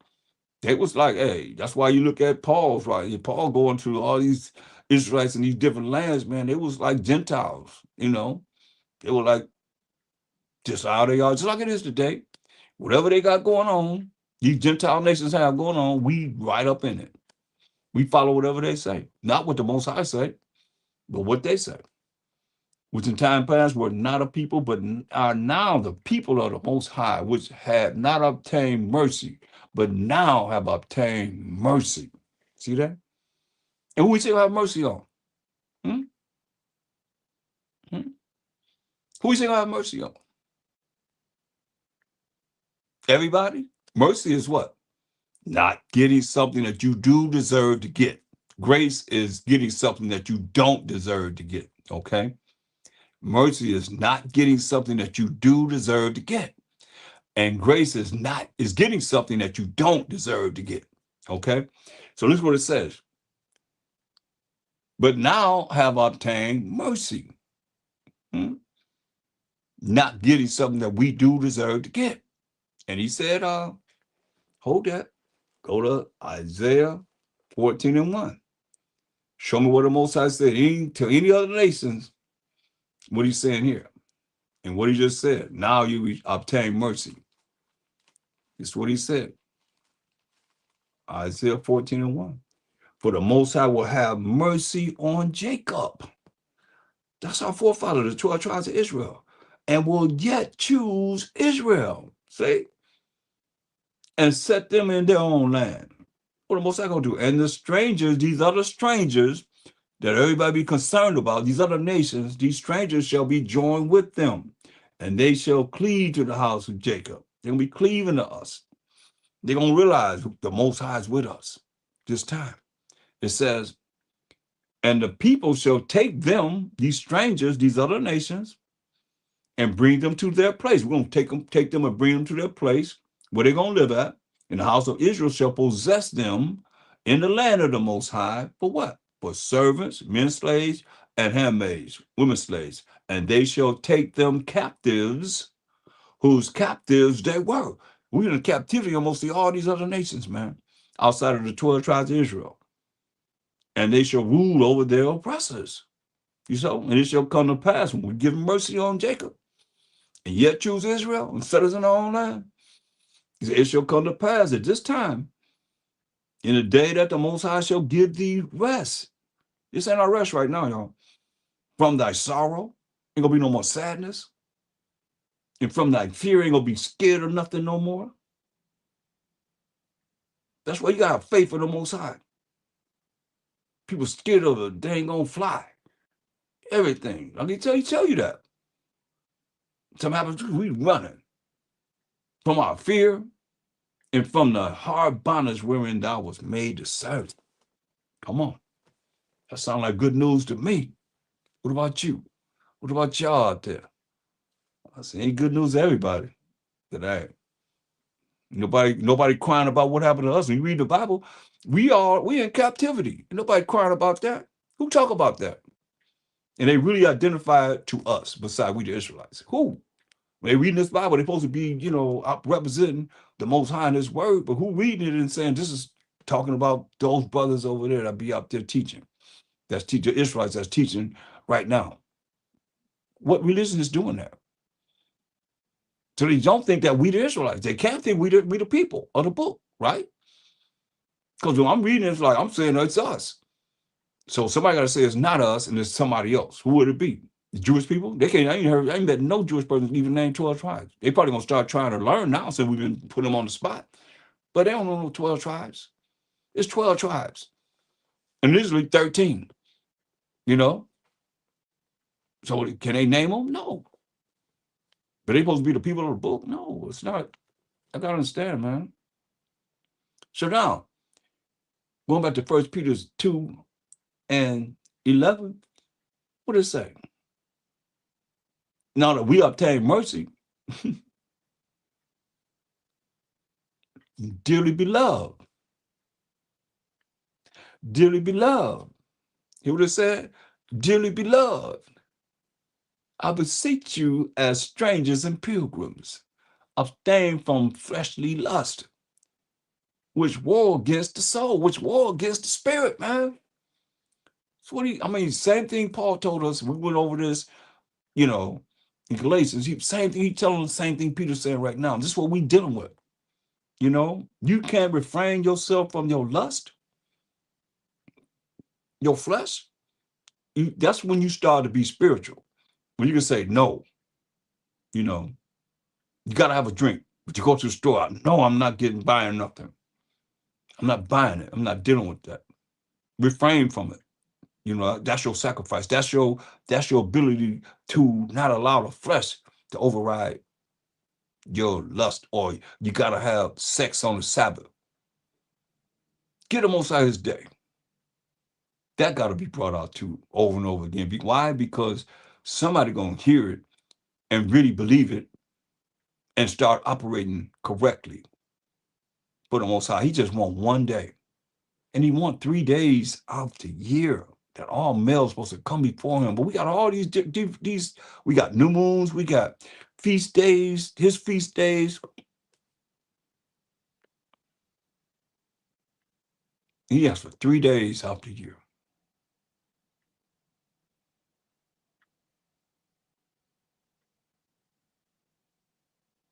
He said, dearly beloved. Who the beloved? We defined beloved before, right? In the Apocrypha. That's the strangers and pilgrims. That there's two types of strangers. Ain't this just, because it says strangers, you're not talking about these other nations. These strangers are dearly beloved. Who the dearly beloved? Who beloved? Baruch 3:36. It says, he have found out all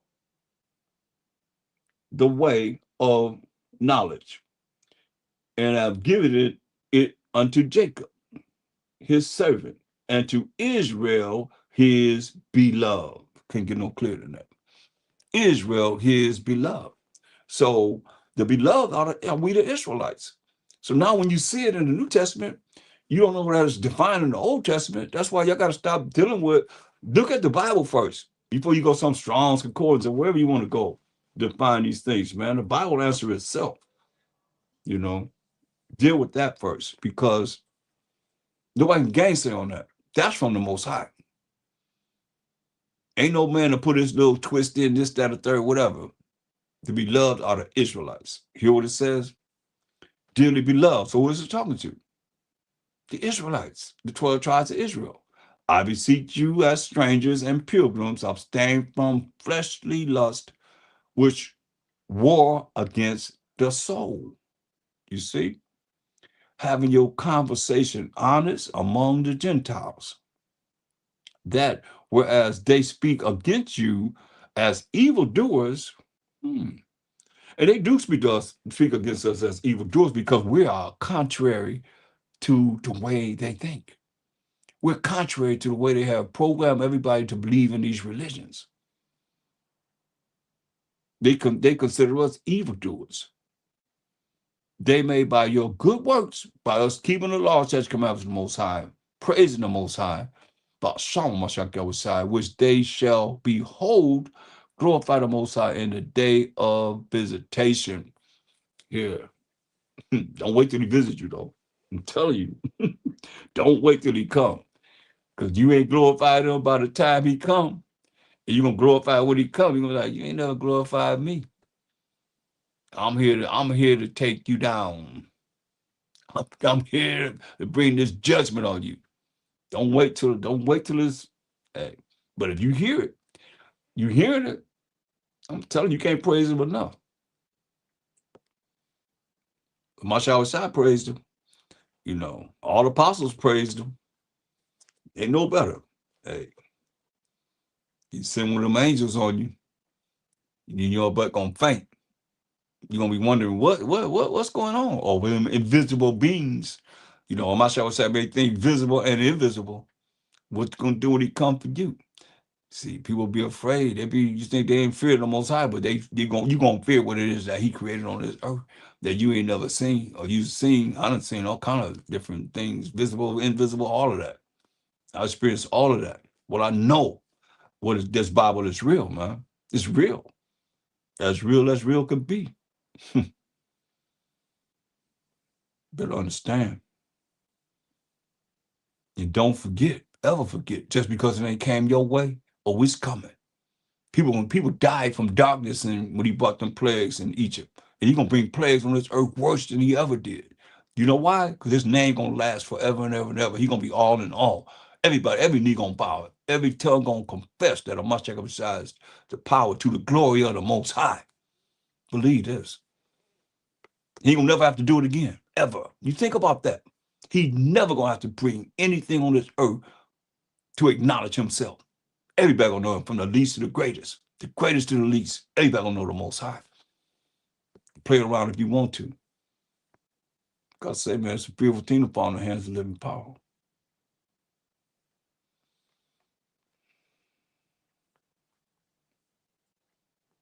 Go to Romans, the 12th chapter.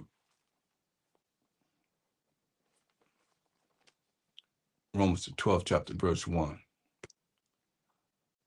I beseech you, therefore, brethren, by the mercies of the Most High. Mercies meaning not getting something you deserve to get many times. Not getting something that we deserve to get many times, man. that you present your bodies as a living sacrifice. Holy. First thing it says holy. We know holy is defined. We just find that in Romans 7 and 12. Before you get to Romans 12. He defined holy, what holy is, before you get here. And that's Romans 7 and 12. Wherefore the law that the Most High wrote with his finger is holy, and the commandment holy and just and good, right? So just what we're looking at. He said we got to present our bodies a living sacrifice. First thing he says, holy. Only way you really gonna be accepted as doing the things that you're doing as a living sacrifice if you keeping the commandments of the Most High. That makes you holy, acceptable to the Most High, because you're doing what he say do. 1 John 5 and 3. For it's the love of the Most High that we keep his commandments, and his commandments are not grievous. Still coming back to his law, y'all. Acceptable unto the Most High, which is your reasonable service. Say reasonable service. Reasonable thing you can do. Least thing you can do, he said. No biggie. And be not conformed to this world. Be not conformed to this world, but be ye transformed by the renewing of your mind. And, we dealing with spiritual awareness and spiritual darkness. So we getting both sides of the spectrum as we go through this lesson, you understand?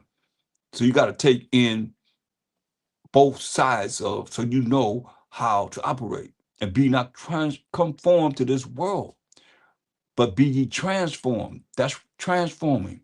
That's renewing. Let me read it. Transformed by the renewing of your mind. The way you think is very important, because if you still think like you were of old, then you're not in the truth. That's why I say, and be not transformed to this world. You're still the same world you were before. You're not in the truth.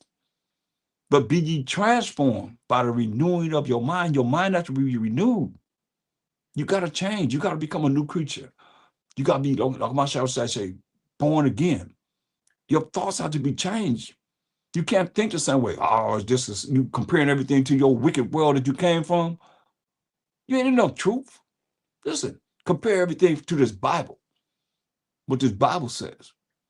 And be not conformed to this world, but be ye transformed by the renewing of your mind, that ye may prove that is that good. Remember what's good? What's good? We just read it. He just told you in Romans 7 and 12. The commandment is good. The law is good. The commandment is holy. The law is holy and just and good, right? So the commandment is good. The law is good. What does it say? That ye may prove that is that good. May prove that you keeping the commandments of the Most High. You keeping the laws of the Most High, and acceptable and perfect will of the Most High. Remember, the Most High labored to make us perfect. Don't give the Most High your middle finger, and he laboring to make you perfect. I'm telling you, we just read about what happens. That unclean spirit go get a complete number of spirits, no matter how many it take. All the way to death, y'all. All the way to death. You can't leave that out. It's sad, man, but it's real. And say their life is worse than it was when they first started able to hear the truth. For I say, through the grace given unto me, to every man that is among you, not to think of himself more highly than he ought to think. See? Brothers getting the truth, learning something, next thing you know, they high-minded. They tell you knowledge puffers up, thinking they all that. We ain't nothing as we ought to be. Or what number are you to 144,000? What gate you going through? Guaranteed. Before the Most High. I was there, man. I had to, man, I humbled myself. You say, didn't I make that say one of the number? I ain't making myself no number. I ain't counted as none. That's why I say. I'm talking about when I'm going by what I see, what I've seen in this Bible, what I've read about the prophets and how they felt and how they dealt with the Most High. You know that?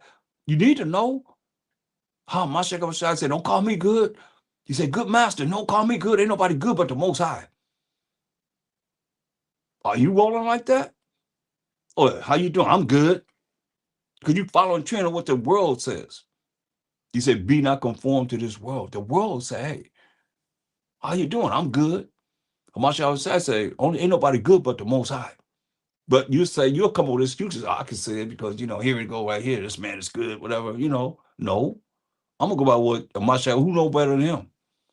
So you going to teach us 1,000 years like he is? I think he do know. He was hanging out with the Most High through all the Old Testament from the beginning of the world. Came down here in the flesh to deal with our wretched butts and die for us. Went back on the right-hand side of the Most High now, where he came from. He want that glory with the Most High he had from the beginning before he even thought about this world, man. That's what he asked for. He didn't ask for no glory that he had with the Most High have to deal with this wicked world. Yeah, he want that glory that it was just him and the Most High. That's what he wanted. He asked the Most High, give me that glory I had with you before the world was made. In John 17:5, when he was praying to the Most High, he didn't care about everybody else. He was asking for the glory he had with the Most High alone, as the top angel of the Most High. How was it? Because everybody obeyed them. Everybody was in order. Nobody was out of order.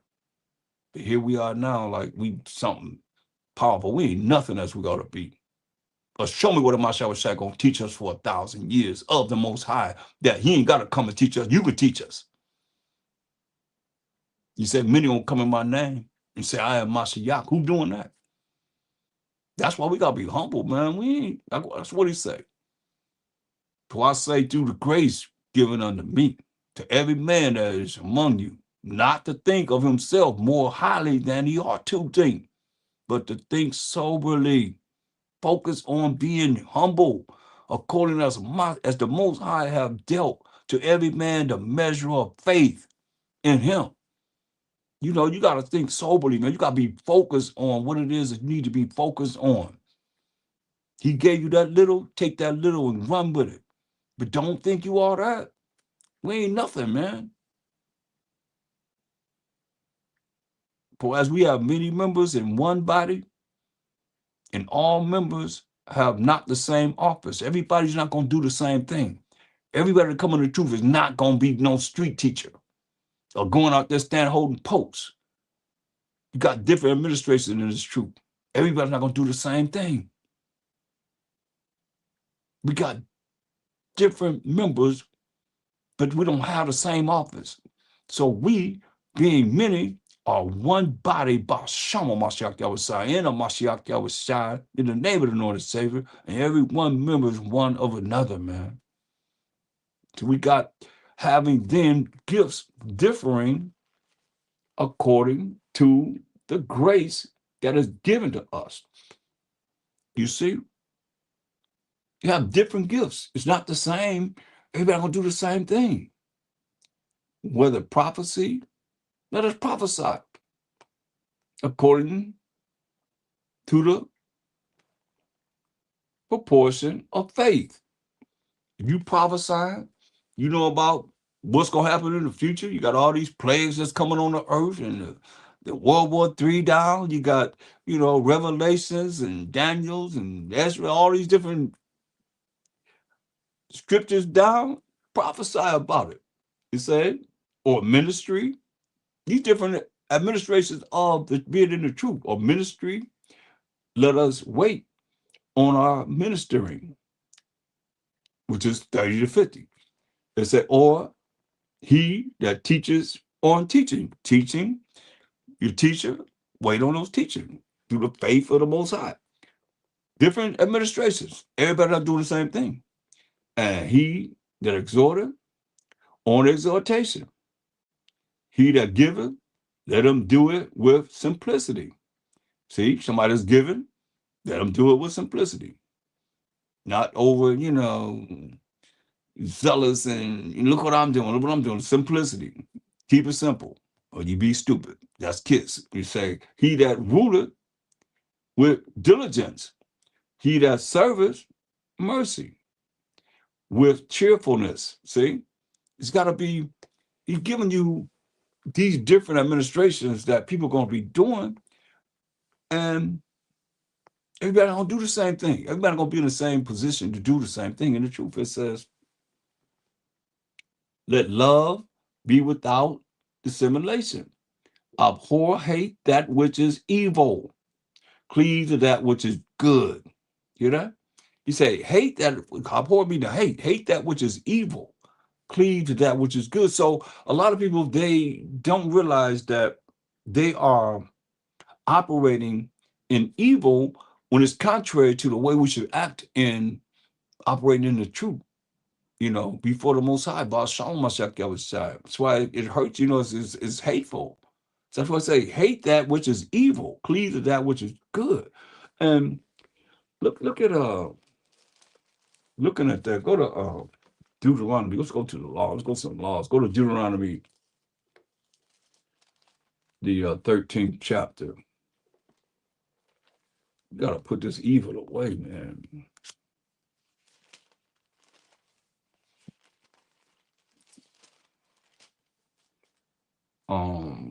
Let's start at verse 1.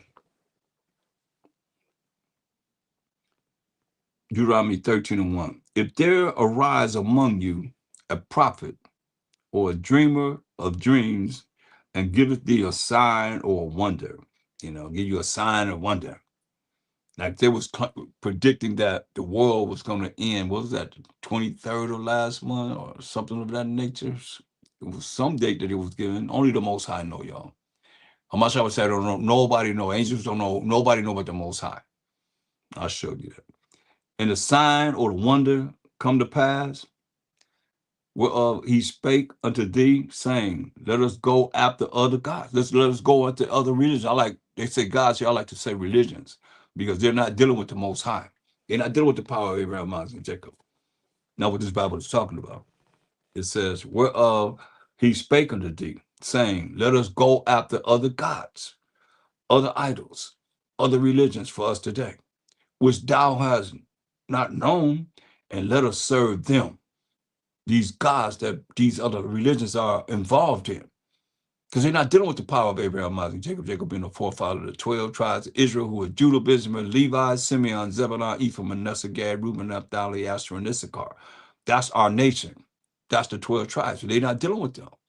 That's who the Most High says going through the gates.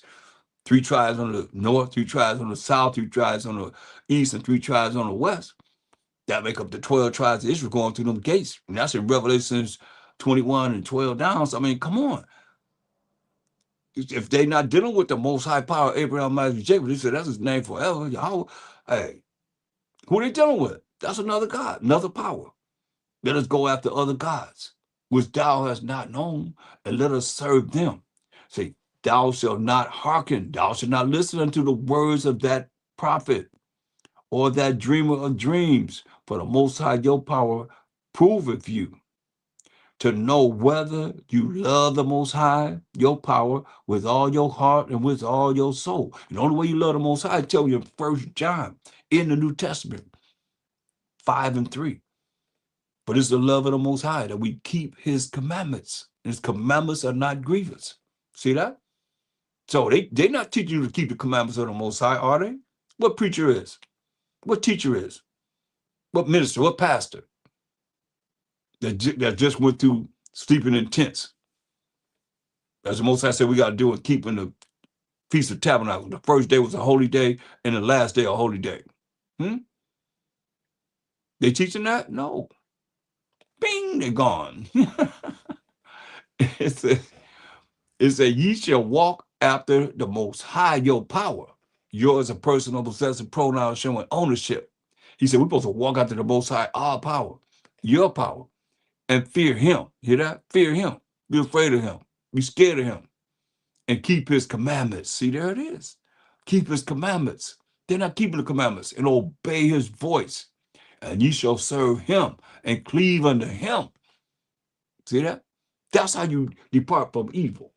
He said, and that prophet or that dreamer of dreams shall be put to death, because he has spoken to turn you away from the Most High, your power, which brought you out of the land of Egypt and redeemed you out of the house of bondage, to thrust thee out of the way which the Most High thy power commanded thee to walk in. So shalt thou put the evil away from the midst of thee. You're supposed to get rid of that, man. You're supposed to stand and just deal with what it is that we know is off. Nah. Deuteronomy 17. Start at verse 2. If there be found among you within any of thy gates, which the Most High thy power giveth thee, man or woman, that have wrought wickedness in the sight of the Most High thy power, in transgressing his covenant, his laws, statutes, commandments, he's serious about this, and have gone and served other gods and worshiped them, either the sun or moon, or any of the host of heaven, which I have not commanded. You know, some of these symbols, man,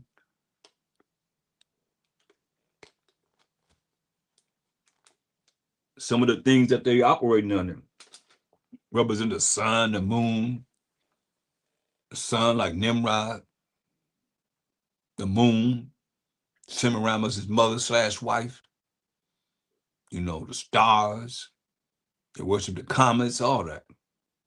Remember the people that was worshiping the comets? They on Nike tennis shoes, they all killed themselves. Man, that's crazy.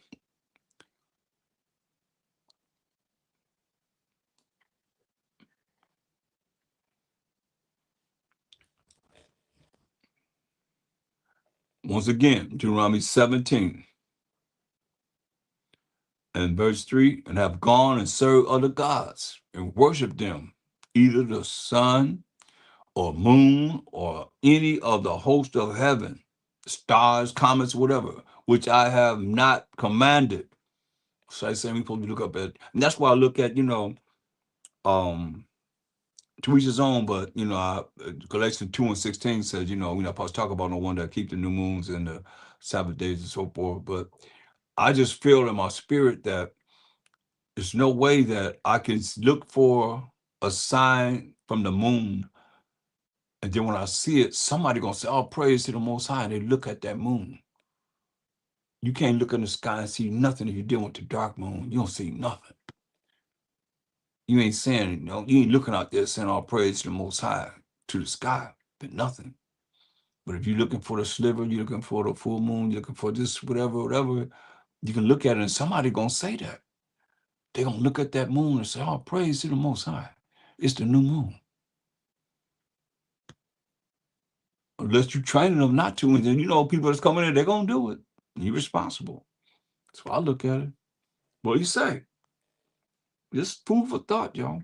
It says, because our people doing it. You do that, you figure that's the right way to do it, you better tell everybody that you can, so that they blood it on you. Don't ever say praise the Most High as you're looking at that moon.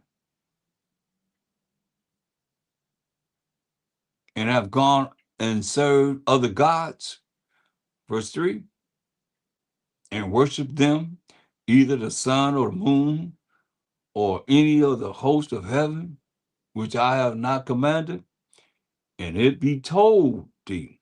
You hear they doing this, and thou hast heard of it, and inquired diligently. You did your diligent search and inquiring.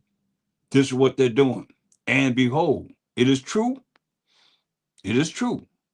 Because a lot of people, we worship the sun, the moon, and the stars, and the comets, and all that, man. No matter how you look at it. Any mass killings that was with these religious leaders, so-called leaders, we was all up in it. Like, you name it, man, we all up in it. It says,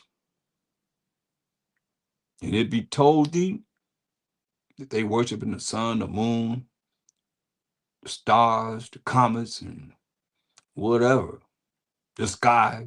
And it be told thee, and thou hast heard of it, and inquired diligently, you just diligently search and researching the fact that they did this, and behold, it is true. It be true. And the thing certain that such abomination is wrought in Israel, he said, then shalt thou bring forth that man or that woman which have committed that wicked thing unto thy gates. That's where the elders be at the gates, judging the people, even that man or that woman, and shall stone them with stones till they die. That's what the Most High said was to do. That way you keep evil away from us. You ain't have to deal with it. It's put away. This house put away.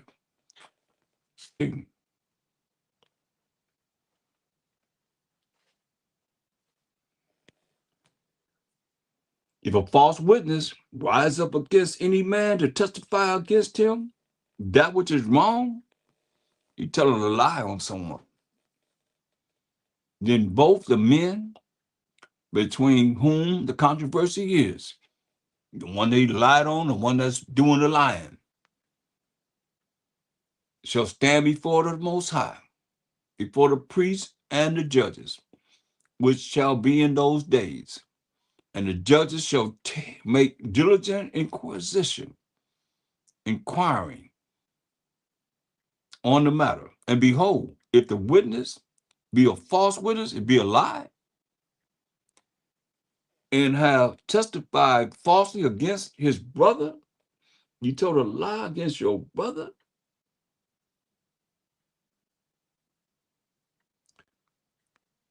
they shall say, then shall ye do unto him as he have done unto his brother. So shalt thou put the evil away from among you. And those which remain shall hear and fear, and shall henceforth commit no more any such evil among you. And thine eyes shall not pity. Moses said, your eyes shall not pity, but life shall go for life, eye for eye, tooth for tooth, hand for hand, foot for foot. Thus say the Most High. You want to do your brother in lying on him, or your sister in lying on him? He said, hey, this is what you do. Keep it away from us. You want to make 21 and 18.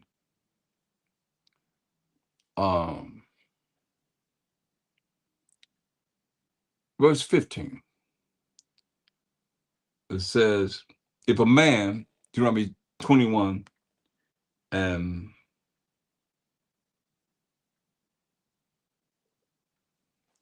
18.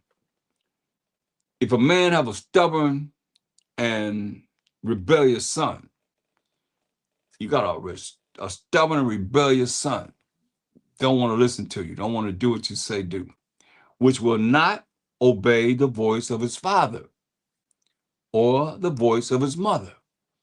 The stubborn son don't want to listen to the father or the mother, right? And that when they have chastised him, will not hearken unto them, they chastise him, whooped his butt, or put him on punishment. Some did something to him. You let him know you wrong. Chastise him. Most High said, beat him on the side. Don't fret, they crying. Don't even worry about it. He said, they ain't gonna die. He said, then shall his father and his mother lay hold on him. Both of them get him. And bring him out unto the elders of the city and unto the gate of his place, right? The gate of his place. Bring him out to the elders. I told you the elders be at the gates, judging the people, right? Here it is, right here, perfect example. And they shall say unto the elders of his city, this our son is stubborn and rebellious. He will not obey our voice. He is a glutton and a drunkard. Eat a lot, drink a lot. Listen. And they shall say unto the elders of his city, this our son is stubborn and rebellious. He will not obey our voice. He's not going to do what we say do. He don't do what I say do. He is a glutton and a drunkard, and all the men of his city shall stone him with stones, that he die. Hear that? All the men of his city shall stone him with stones, that he die. So shall I put evil away from among you, and all Israel shall fear. True me, all Israel shall hear and fear. I jumped the gun. All Israel shall hear and fear. So like, you see how the Most High get our attention?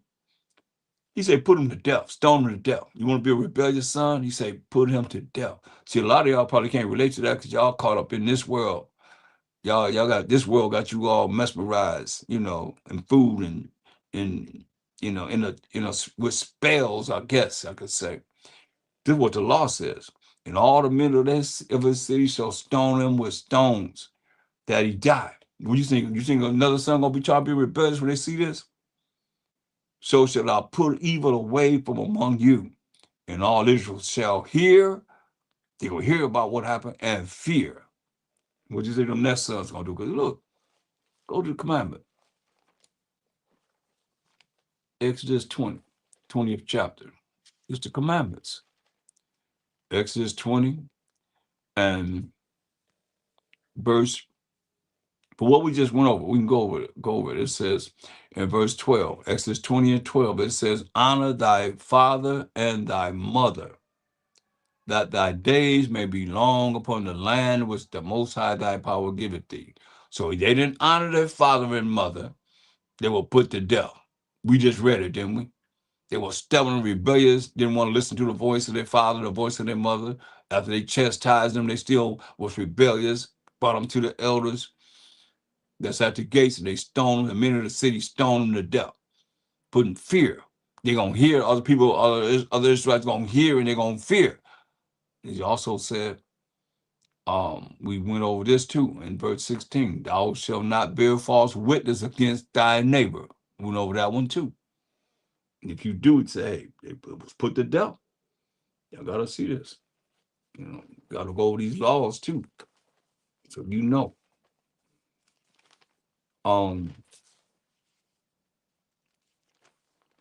Deuteronomy 22.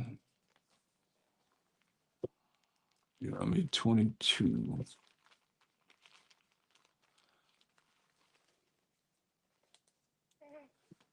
And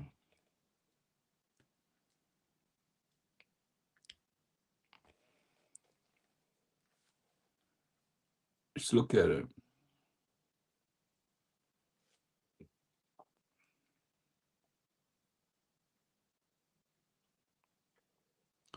Okay, this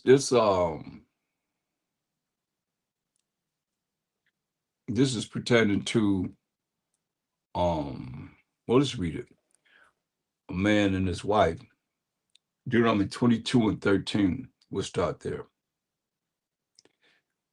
If any man take a wife and go in unto her and hate her, he have sexual intercourse with her and hate her, and give occasion of speech against her, start talking about her, and bring up an evil name upon her, and say, I took this woman, and when I came into her, I found her not a maid.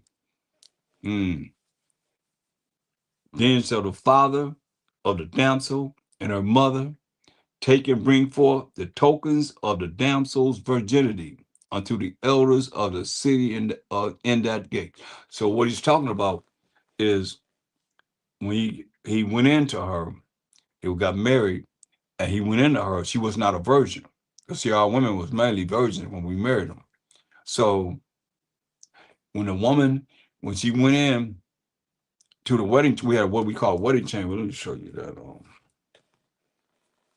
We had what we call wedding chambers.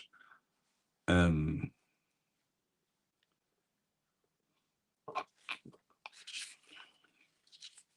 just like when Jacob wanted Rachel, and Laban gave him Leah, put Leah in the wedding chamber, and it was dark. And say when he went in there, he laid with her. She brought her token out. That was his, eldest daughter. But he really wanted Rachel. He made him work all those years to get Rachel. But Leah was his wife, you know. But here it is. Let me give you a prime example of how we got married. In Second Ezra, the 9th chapter, um, this woman, she hadn't had, um, you know, a pregnancy, and so the Most High finally opened up her womb, and she got pregnant. Listen, verse. This is Second Ezra 9:45. It says, "After 30 years, the Most High heard me, thy handmaid, looked upon my misery," because she wanted to get pregnant. She could get pregnant for 30 years.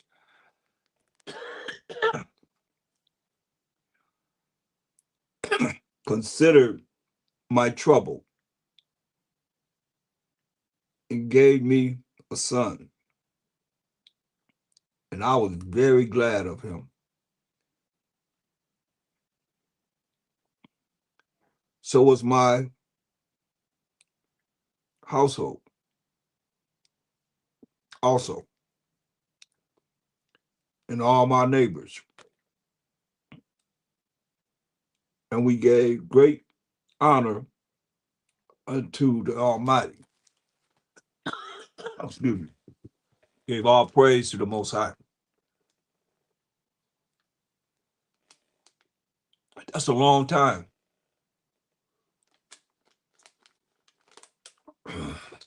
Trying to get pregnant.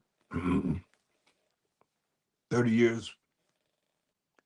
So everybody's happy, and everybody gave praise to the Most High. And I nourished him with great travail. She had, great contractions when she had him. This is what I'm getting to. So when he grew up and came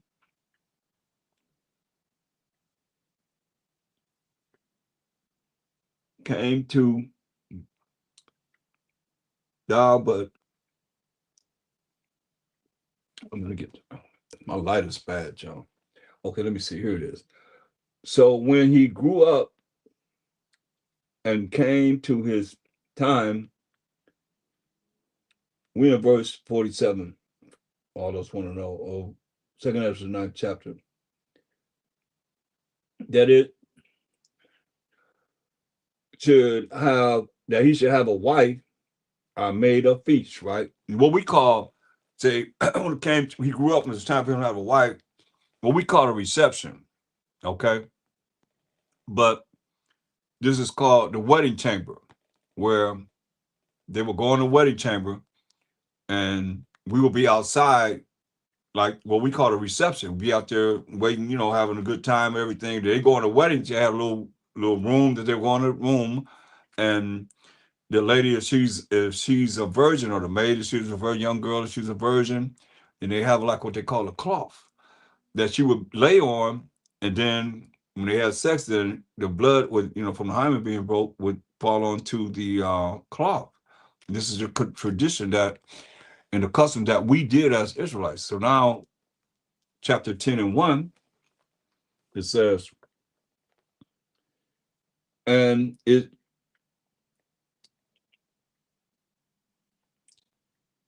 so came to pass that when my son was entered into his wedding chamber, see, he fell down and died. Oh, see. But that was our custom. He went into the wedding chamber and he died. Sad to say, but it's, you have to look at it. Wow, there had to be something for her to go through that long. But let's go back to Deuteronomy, the 22nd chapter. I'm just showing you how, this man, he married to this woman. It started again. Deuteronomy 22:13. If any man take a wife and go in unto her and hate her. You know, went unto her and had sex with her. Now you hate her. And give occasion of speech against her and bring up an evil name upon her and say, I took this woman, and when I came in to her, I found her not a maid. Okay. Then shall the father of that damsel, or the damsel and her mother, take and bring forth the tokens of the damsel's virginity unto the elders of the city in the gate. So what she would do once she they had sexual intercourse in the wedding chamber alone, then they come out and she would have her chastity, her cloth that her blood from her hymen being broke, and she would give it to her father. So he would keep it, right? Just to prove that she was a virgin, and he humbled her. So it says, so now the father and the mother coming to the elders of the city, that's where, in the gate. They're always at the gate, judging, right? And the damsel's father shall say unto the elders, you see the man speaking, not the woman, but the man speaking. Tell to the elders, I gave my daughter unto this man to wife, and he hated her. And lo, he hath given occasion of speech against her, saying, I found not thy daughter a maid. And yet these are the tokens of my daughter's virginity. Here goes his blood right here on this cloth, right here. And they shall spread the cloth before the elders of the city. Gonna spread that cloth out in front of the elders of the city. And the elders of that city shall take that man and chastise him. And they shall immerse him in 100 shekels of silver, and give them unto the father of the damsel, because he had brought an evil name upon a virgin of Israel, and she shall be his wife. He may not put her away all his days. But that's a condition. That's if, you know, he came with accusation against her and they bring the cloth before the elders, he'd be chastised. Sometimes it was like 39, 40 stripes less one. 39 stripes, man. You got to be beat with. My understanding from the elders, they said Joseph went through that with Mary before they came together to have the reception, like we call the reception, or the going into the wedding chamber and all that.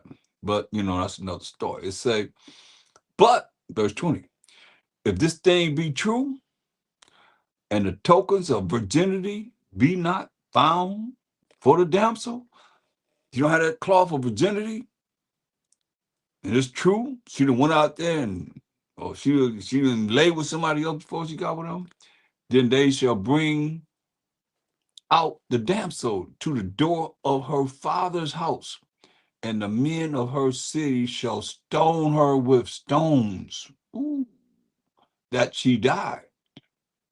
Y'all hear that? When the hoes in Israel, if she found out she did do this, then they shall bring out the damsel to the door of her father's house, and the men of her city shall stone her with stones that she die, because she hath wrought folly in Israel to play the whore in her father's house. So shall thou put evil away from among you. See, these are the laws that we went by. If she did do it, no, run around sleeping with this man, that man, this man, that man. That didn't happen. It just didn't happen, y'all. Deuteronomy 24:1.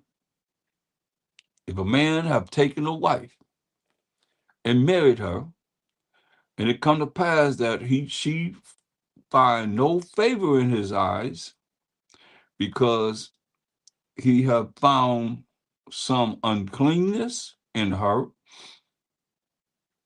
only fornication, then let him write her a bill of divorcement and give it in her hand and send her out of his house.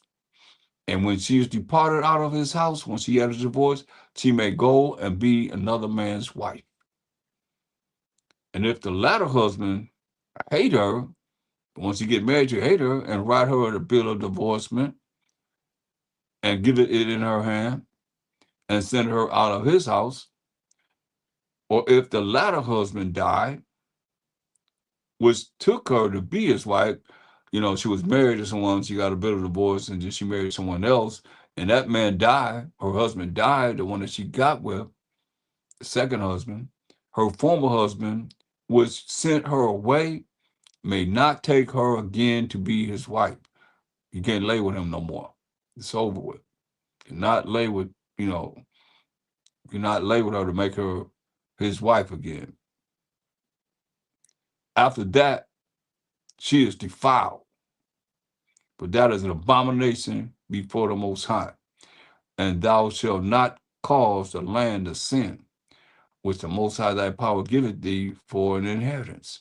And these are the things that we're looking at to try and get as best we can in this wicked and perverse and evil world that we in now and land that we in now. To practice the best we can. It works.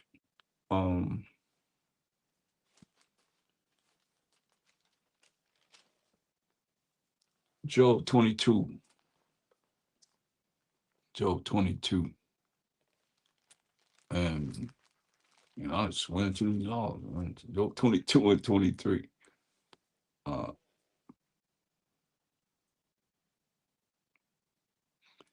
If thou return to the Almighty, thou shalt be built up.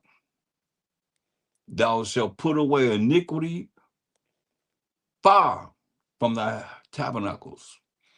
Got to get rid of the wickedness, man. 1 Corinthians 5:13.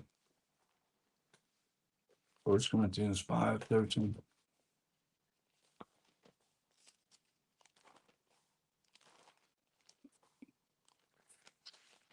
Most hate all abomination.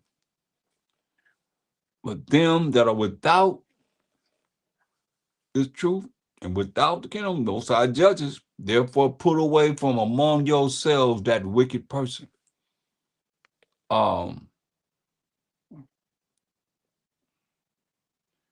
Let's read up.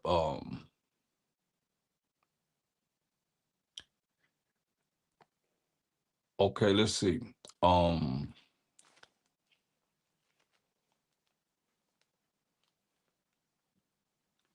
Okay, let's start at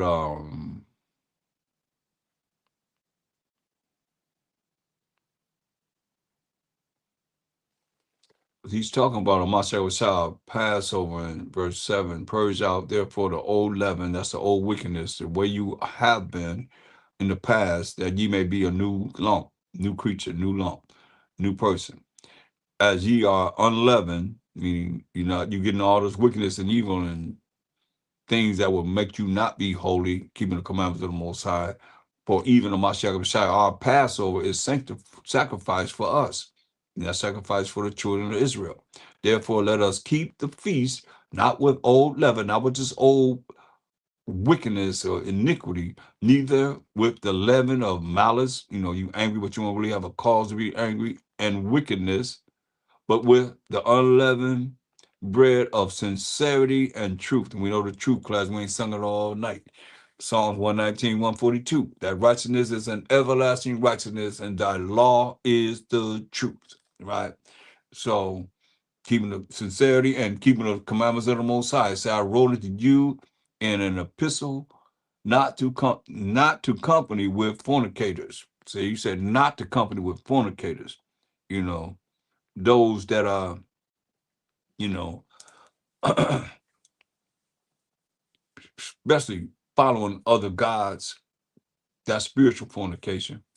And, you know, just sexually morality, just out of order as far as dealing with what we're supposed to be dealing with as a nation. Yet not altogether with the fornicators of this world, or with the covetous that's desiring something that somebody have, or extortioners, or with idolaters, for then must ye need go out of the world. You know? If you don't have to deal with none of these people, you can't go to work. You can't even do your job, right? Think about it. Say, then you must go out the world. You might as well die. Because you're going to be dealing with these people who say, but now I have written unto you not to keep company, if any man that is called a brother be a fornicator, don't keep company with him. Because outside of what you got to deal with, and what you can actually do and prevent on your own, you can do this. If any man that is called a brother be a fornicator, or covetous, or an idolater, or a railer, arguing all the time, or a drunkard, drunk all the time, or an extortioner, with such, and one know not to eat this Passover with them, or the holy days with them. For what have I to do to judge them also that are without? Do not ye judge them that are within, but them that are without, the Most High judges. Therefore, put away from among yourselves that wicked person. Hear what he said? You got a right to put away from among you that wicked person that you know. Okay, who it is? Your daddy, your mama, your sister, your brother, your uncle, your aunt, your cousins, your children, your nephews, your niece, whoever, associates, friends, whoever. He said, put away from among yourselves that wicked person. For real. As it is written. I mean, this is what you're looking at.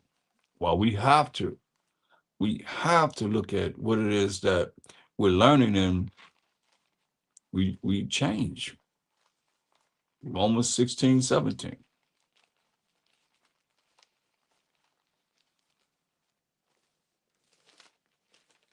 Romans 16 and 17. Now I beseech you, brethren, mark them which cause divisions and offenses, contrary to the doctrine which ye have learned, and avoid them. You get that? So you got a right to avoid them. You don't say you hate them, but they still your brother. You have a right to avoid them, though. For they that are such serve not our power. Hamashiach was shot. A lot of brothers, they don't really serve Hamashiach was shot. They serve themselves as an Israelite. Israel, Israel, Israel, Israel. They ain't talking about praise ye the Most High. Know that for a fact. Nobody talking about the Most High. But their own belly is said. And by good words and fair speeches deceive the hearts of the simple. That's why you got to look at where you at. Because a lot of people be deceived by the hearts of the simple. Good words and fair speeches, they deceive the hearts of the simple. It don't take much to deceive them. Just got to speak very well, and they got you. Don't let it be you. But it's real. It's real as real can be. And I want to make sure before I shut down, I want to go to the importance also, because um, we're told that we don't have to have any works. We don't have to have any works to be able to make it to the kingdom. That's something that's been told and said pertaining to um, that Christian sanity doctrines that they have. They only believe in faith in their Jesus. Not a Mashiach Yahushua, but their faith in Jesus. And that's not right, y'all. Let's go to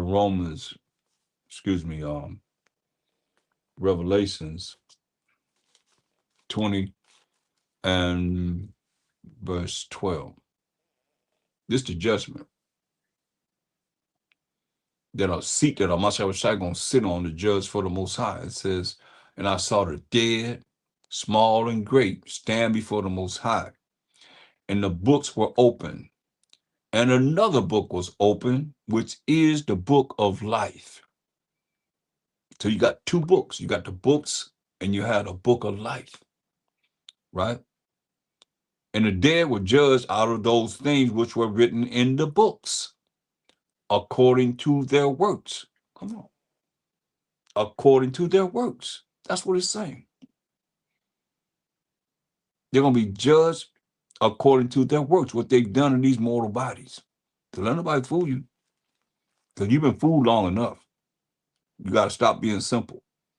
You know, allow these ones to have smooth words and speak very eloquent and so forth to fool you and have you all twisted and not realizing that you're going to be judged by your works. And if you don't know what your works are, go to Exodus 18 and 20. Way back to the law. That's where we got the law of the Most High. Exodus 18 and 20. And thou shalt teach them ordinances and laws, and shall show them the way wherein they must walk, and the work that they must do. Come on. And that's keeping the laws and the commandments of the Most High. Come on. How do you think? You think the Most High, look, Deuteronomy 9 and 10, y'all, what y'all think? This is all in vain? Y'all gonna, I mean, this is what you're doing. When you say you ain't got to do what he told us to do, this is work right here. Deuteronomy 9 and 10. Now you tell me, after you hear this, that you ain't got to do what he say do. And the Most High delivered unto me, that me is Moses, 2 tables of stones, written with the finger of the Most High. You hear that? The Most High gave Moses 2 tables of stone, written with the finger of the Most High. And on them was written according to all the words which the Most High spake with you in the mount out of the midst of the fire in the day of the assembly. The Most High wrote down the words he spoke to us when we was at that mountain, Mount Sinai. And we were scared to death. Look, let me show you. I bet you're talking about y'all don't fear the Most High. I bet you we fear them then. Don't wait till he visits you. Look. Exodus 20 and 18. No, he just gave us the 10 commandments, right? That's what he said. That's what he's saying. He wrote on those 2 tables of stone what he gave us right here. We read from 1 to 17, that's the 10 commandments, right? He said, and all the people saw, but he gave us 613 commandments. And all the people saw the thunderings and the lightnings and the noise of the trumpet and the mountain smoking like a volcano. And when the people saw it, they removed and stood far, far off. They ran away from that mountain and stood afar off. And they said unto Moses, speak thou with us, and we will hear. But let not the Most High speak with us, lest we die. You hear that? So don't let the Most High speak to us, lest we die. But y'all ain't afraid of the Most High. You ain't going to be scared of the Most High. You ain't got to fear the Most High. What did he say? Don't let the Most High speak to us, lest we die. And Moses said unto the people, fear not, for the Most High has come to prove you, and that his fear may be before your faces, that ye sin not. See, maybe that's what it is. Maybe that's what the Most High got to do. Maybe he got to bring his fear before your faces, that you won't want to sin. You won't want to call him B-A-A-L, which is L-O-R-D. You won't say it to end of your prayer, A-M-E-N, or A-H-M-A-N, sing it and so forth. You know, I was there, but the Spirit showed me that what I'm telling you, that's offensive to the Most High. That's not honoring him. That's dishonoring him. Come on. He got to come up and show out to make you fear him? Oh, he can do that. Trust me. I don't even want to talk about it. The last time I talked about him, he showed up out here in Cali, man. Shoot. I'm talking about these people out here don't know no thing. He thundered and earthquake at the same time when I stood up to send the prayers up. Oh, come on, that's testimony right there. I mean, y'all better understand. You see what they said in verse 19? And they said unto Moses, "Speak thou with us. You speak to us, Moses, and we will hear. But let not the Most High speak with us, lest we die." That's how afraid they were. Wasn't no macho nothing right here. He said, let the Most High speak to us, lest we die. And what did Moses tell them? And Moses said unto the people, "Fear not, for the Most High has come to prove you, and that his fear may be before your faces, that ye sin not." And the people stood afar off. They still stood away from that mountain. And Moses drew near unto the thick darkness where the Most High was. You see, the Most High dwelled in thick darkness. And the Most High said unto Moses, "Thus thou shalt say unto the children of Israel." Did he say everybody? Since y'all want to say the strangers were with us? No, to the children of Israel. "Ye have seen that I have talked with you from heaven. Ye shall not make with thee, ye shall not make with me gods of silver, neither shall you make unto you gods of gold." See, but what we do? Moses went up there for 40 days, 40 nights. What we do? You were getting, you know, it didn't take no 40 days, 40 nights to get no 10 commandments, y'all. He got 613 commandments. You got moral laws, civil laws, dietary laws, ceremonial laws, and sacrificial laws. Those 5 sets of laws, which make up the 613 laws that he got within those 40 years, right? 40 years of, excuse me, not 40 years, but 40 days and 40 nights. And 4 is an order of mercy, you see? But what we do? We made a golden calf. Say, this who brought us out of Egypt. Man, we cold-blooded, man. We cold-blooded. This who brought us out of Egypt. Sad. But I want to go to Jeremiah 12 and 16. Before I close down, I want all these nations to hear this. Everyone should hear this, and Israelites, so they can start bringing it out to them too, because this is real. "And it shall come to pass," it's a future prophecy, "if they, who are these other nations, will diligently learn the ways of my people." And my people is defined in Matthew 2 and 6. This is what they're supposed to be doing. Learning the ways that we're teaching this Bible. What's in this Bible that no one else is teaching like us? Because they haven't been called to teach. Matthew 2 and 6. "And thou, Bethlehem, in the land of Judah, art not the least among the princes of Judah. For out of thee shall come a governor that shall rule my people Israel." So my people are the Israelites. So that's what he's saying.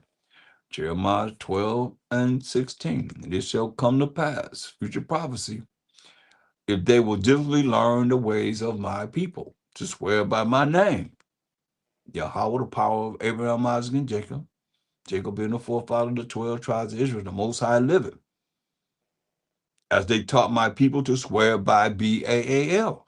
And you cannot deny the fact that they did teach us to swear by Baal until this day, because Baal means Lord. Got to keep showing it. One day it's gonna click. I don't know. I don't know how y'all justify it, but because nobody really came to me and said anything about this is wrong. When I showed you Baal, see what it means? It means Lord. You see it for yourself. Just the Donovan Compact Bible Dictionary. In any dictionary, I got other dictionary. All the dictionaries say the same thing. You know, so they put it in the Bible They put their God in the Bible, Baal, which is Lord, but I don't know why you can't really put the two together. Like, I'm Thomas, Tommy, and I'm Thawam. It's still me, isn't it? Baal still is. Lord is Master. They put that in there. It's also Husband. You know, all these words go back to Baal. He said, as they taught my people to swear by Baal. And that's real. We even called them Baal in slavery, Lord, and so forth. And to this day, it's right here in the Bible. Can't deny it. I just showed you what it means. Lord in any Bible dictionary. Look it up for yourself. Ask Google, ask AI, whatever, whoever, whatever. Ask it now because they're going to change it because, nobody really bringing this out that I've heard, I mean, if I was coming from One West, I mean, this is very important. Very, very important that we don't offend the Most High. Any way we can, if it's offending them, I'm looking, I don't want to do that. And I'm telling you, don't do it. I don't have to say it. You heard me say it all night long. I spelled it just now, but I don't say that. Ben stopped saying that. And a lot of Israelites, they don't say it either.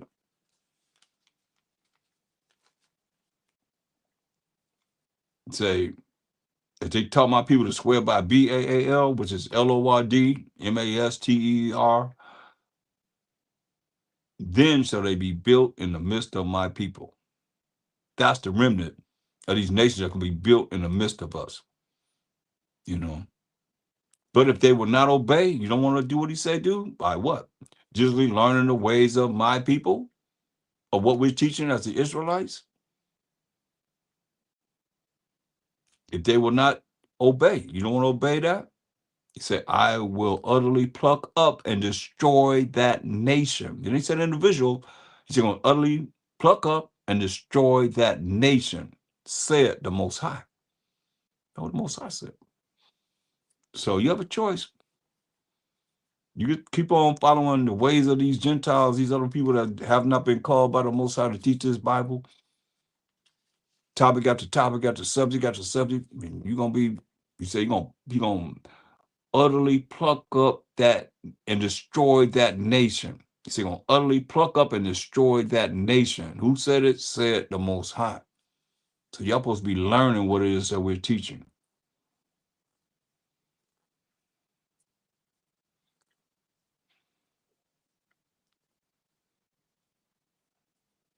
What you going to do now? Because the time is at hand. The time is at hand. And say whatever. They support what it is that's said right there.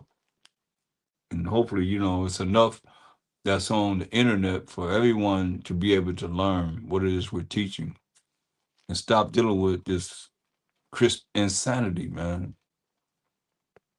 Or you're not gonna be part of that remnant. You're not part of the remnant. You're not gonna be part of the remnant. And he said, hey, you don't want to do right.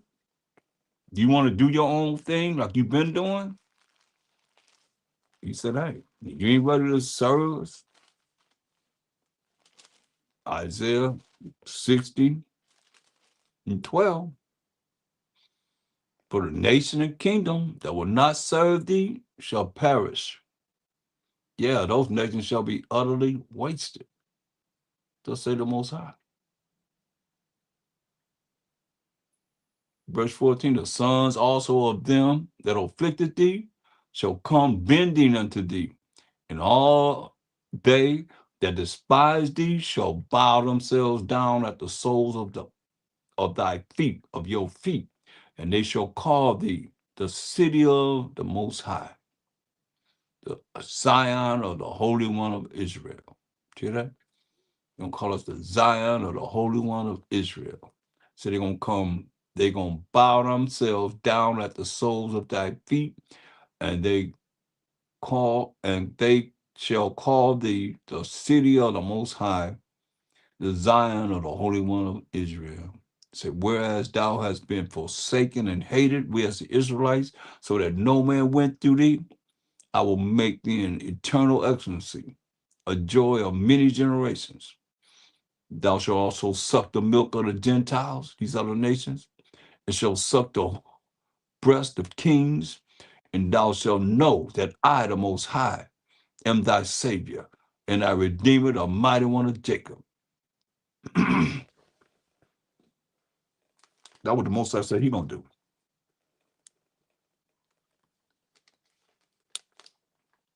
So you have a choice.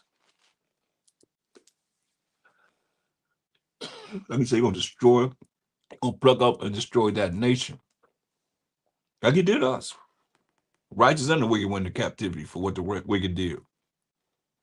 So I hope that was edifying. I'm gonna continue on this on the Sabbath day on spiritual awareness and spiritual wickedness. And with that, I say, Kwam Most High, Kwam Mashiach Yahweh, and Kwam Yashurella. And I'm out. To water for joining me. Much love. Shalom.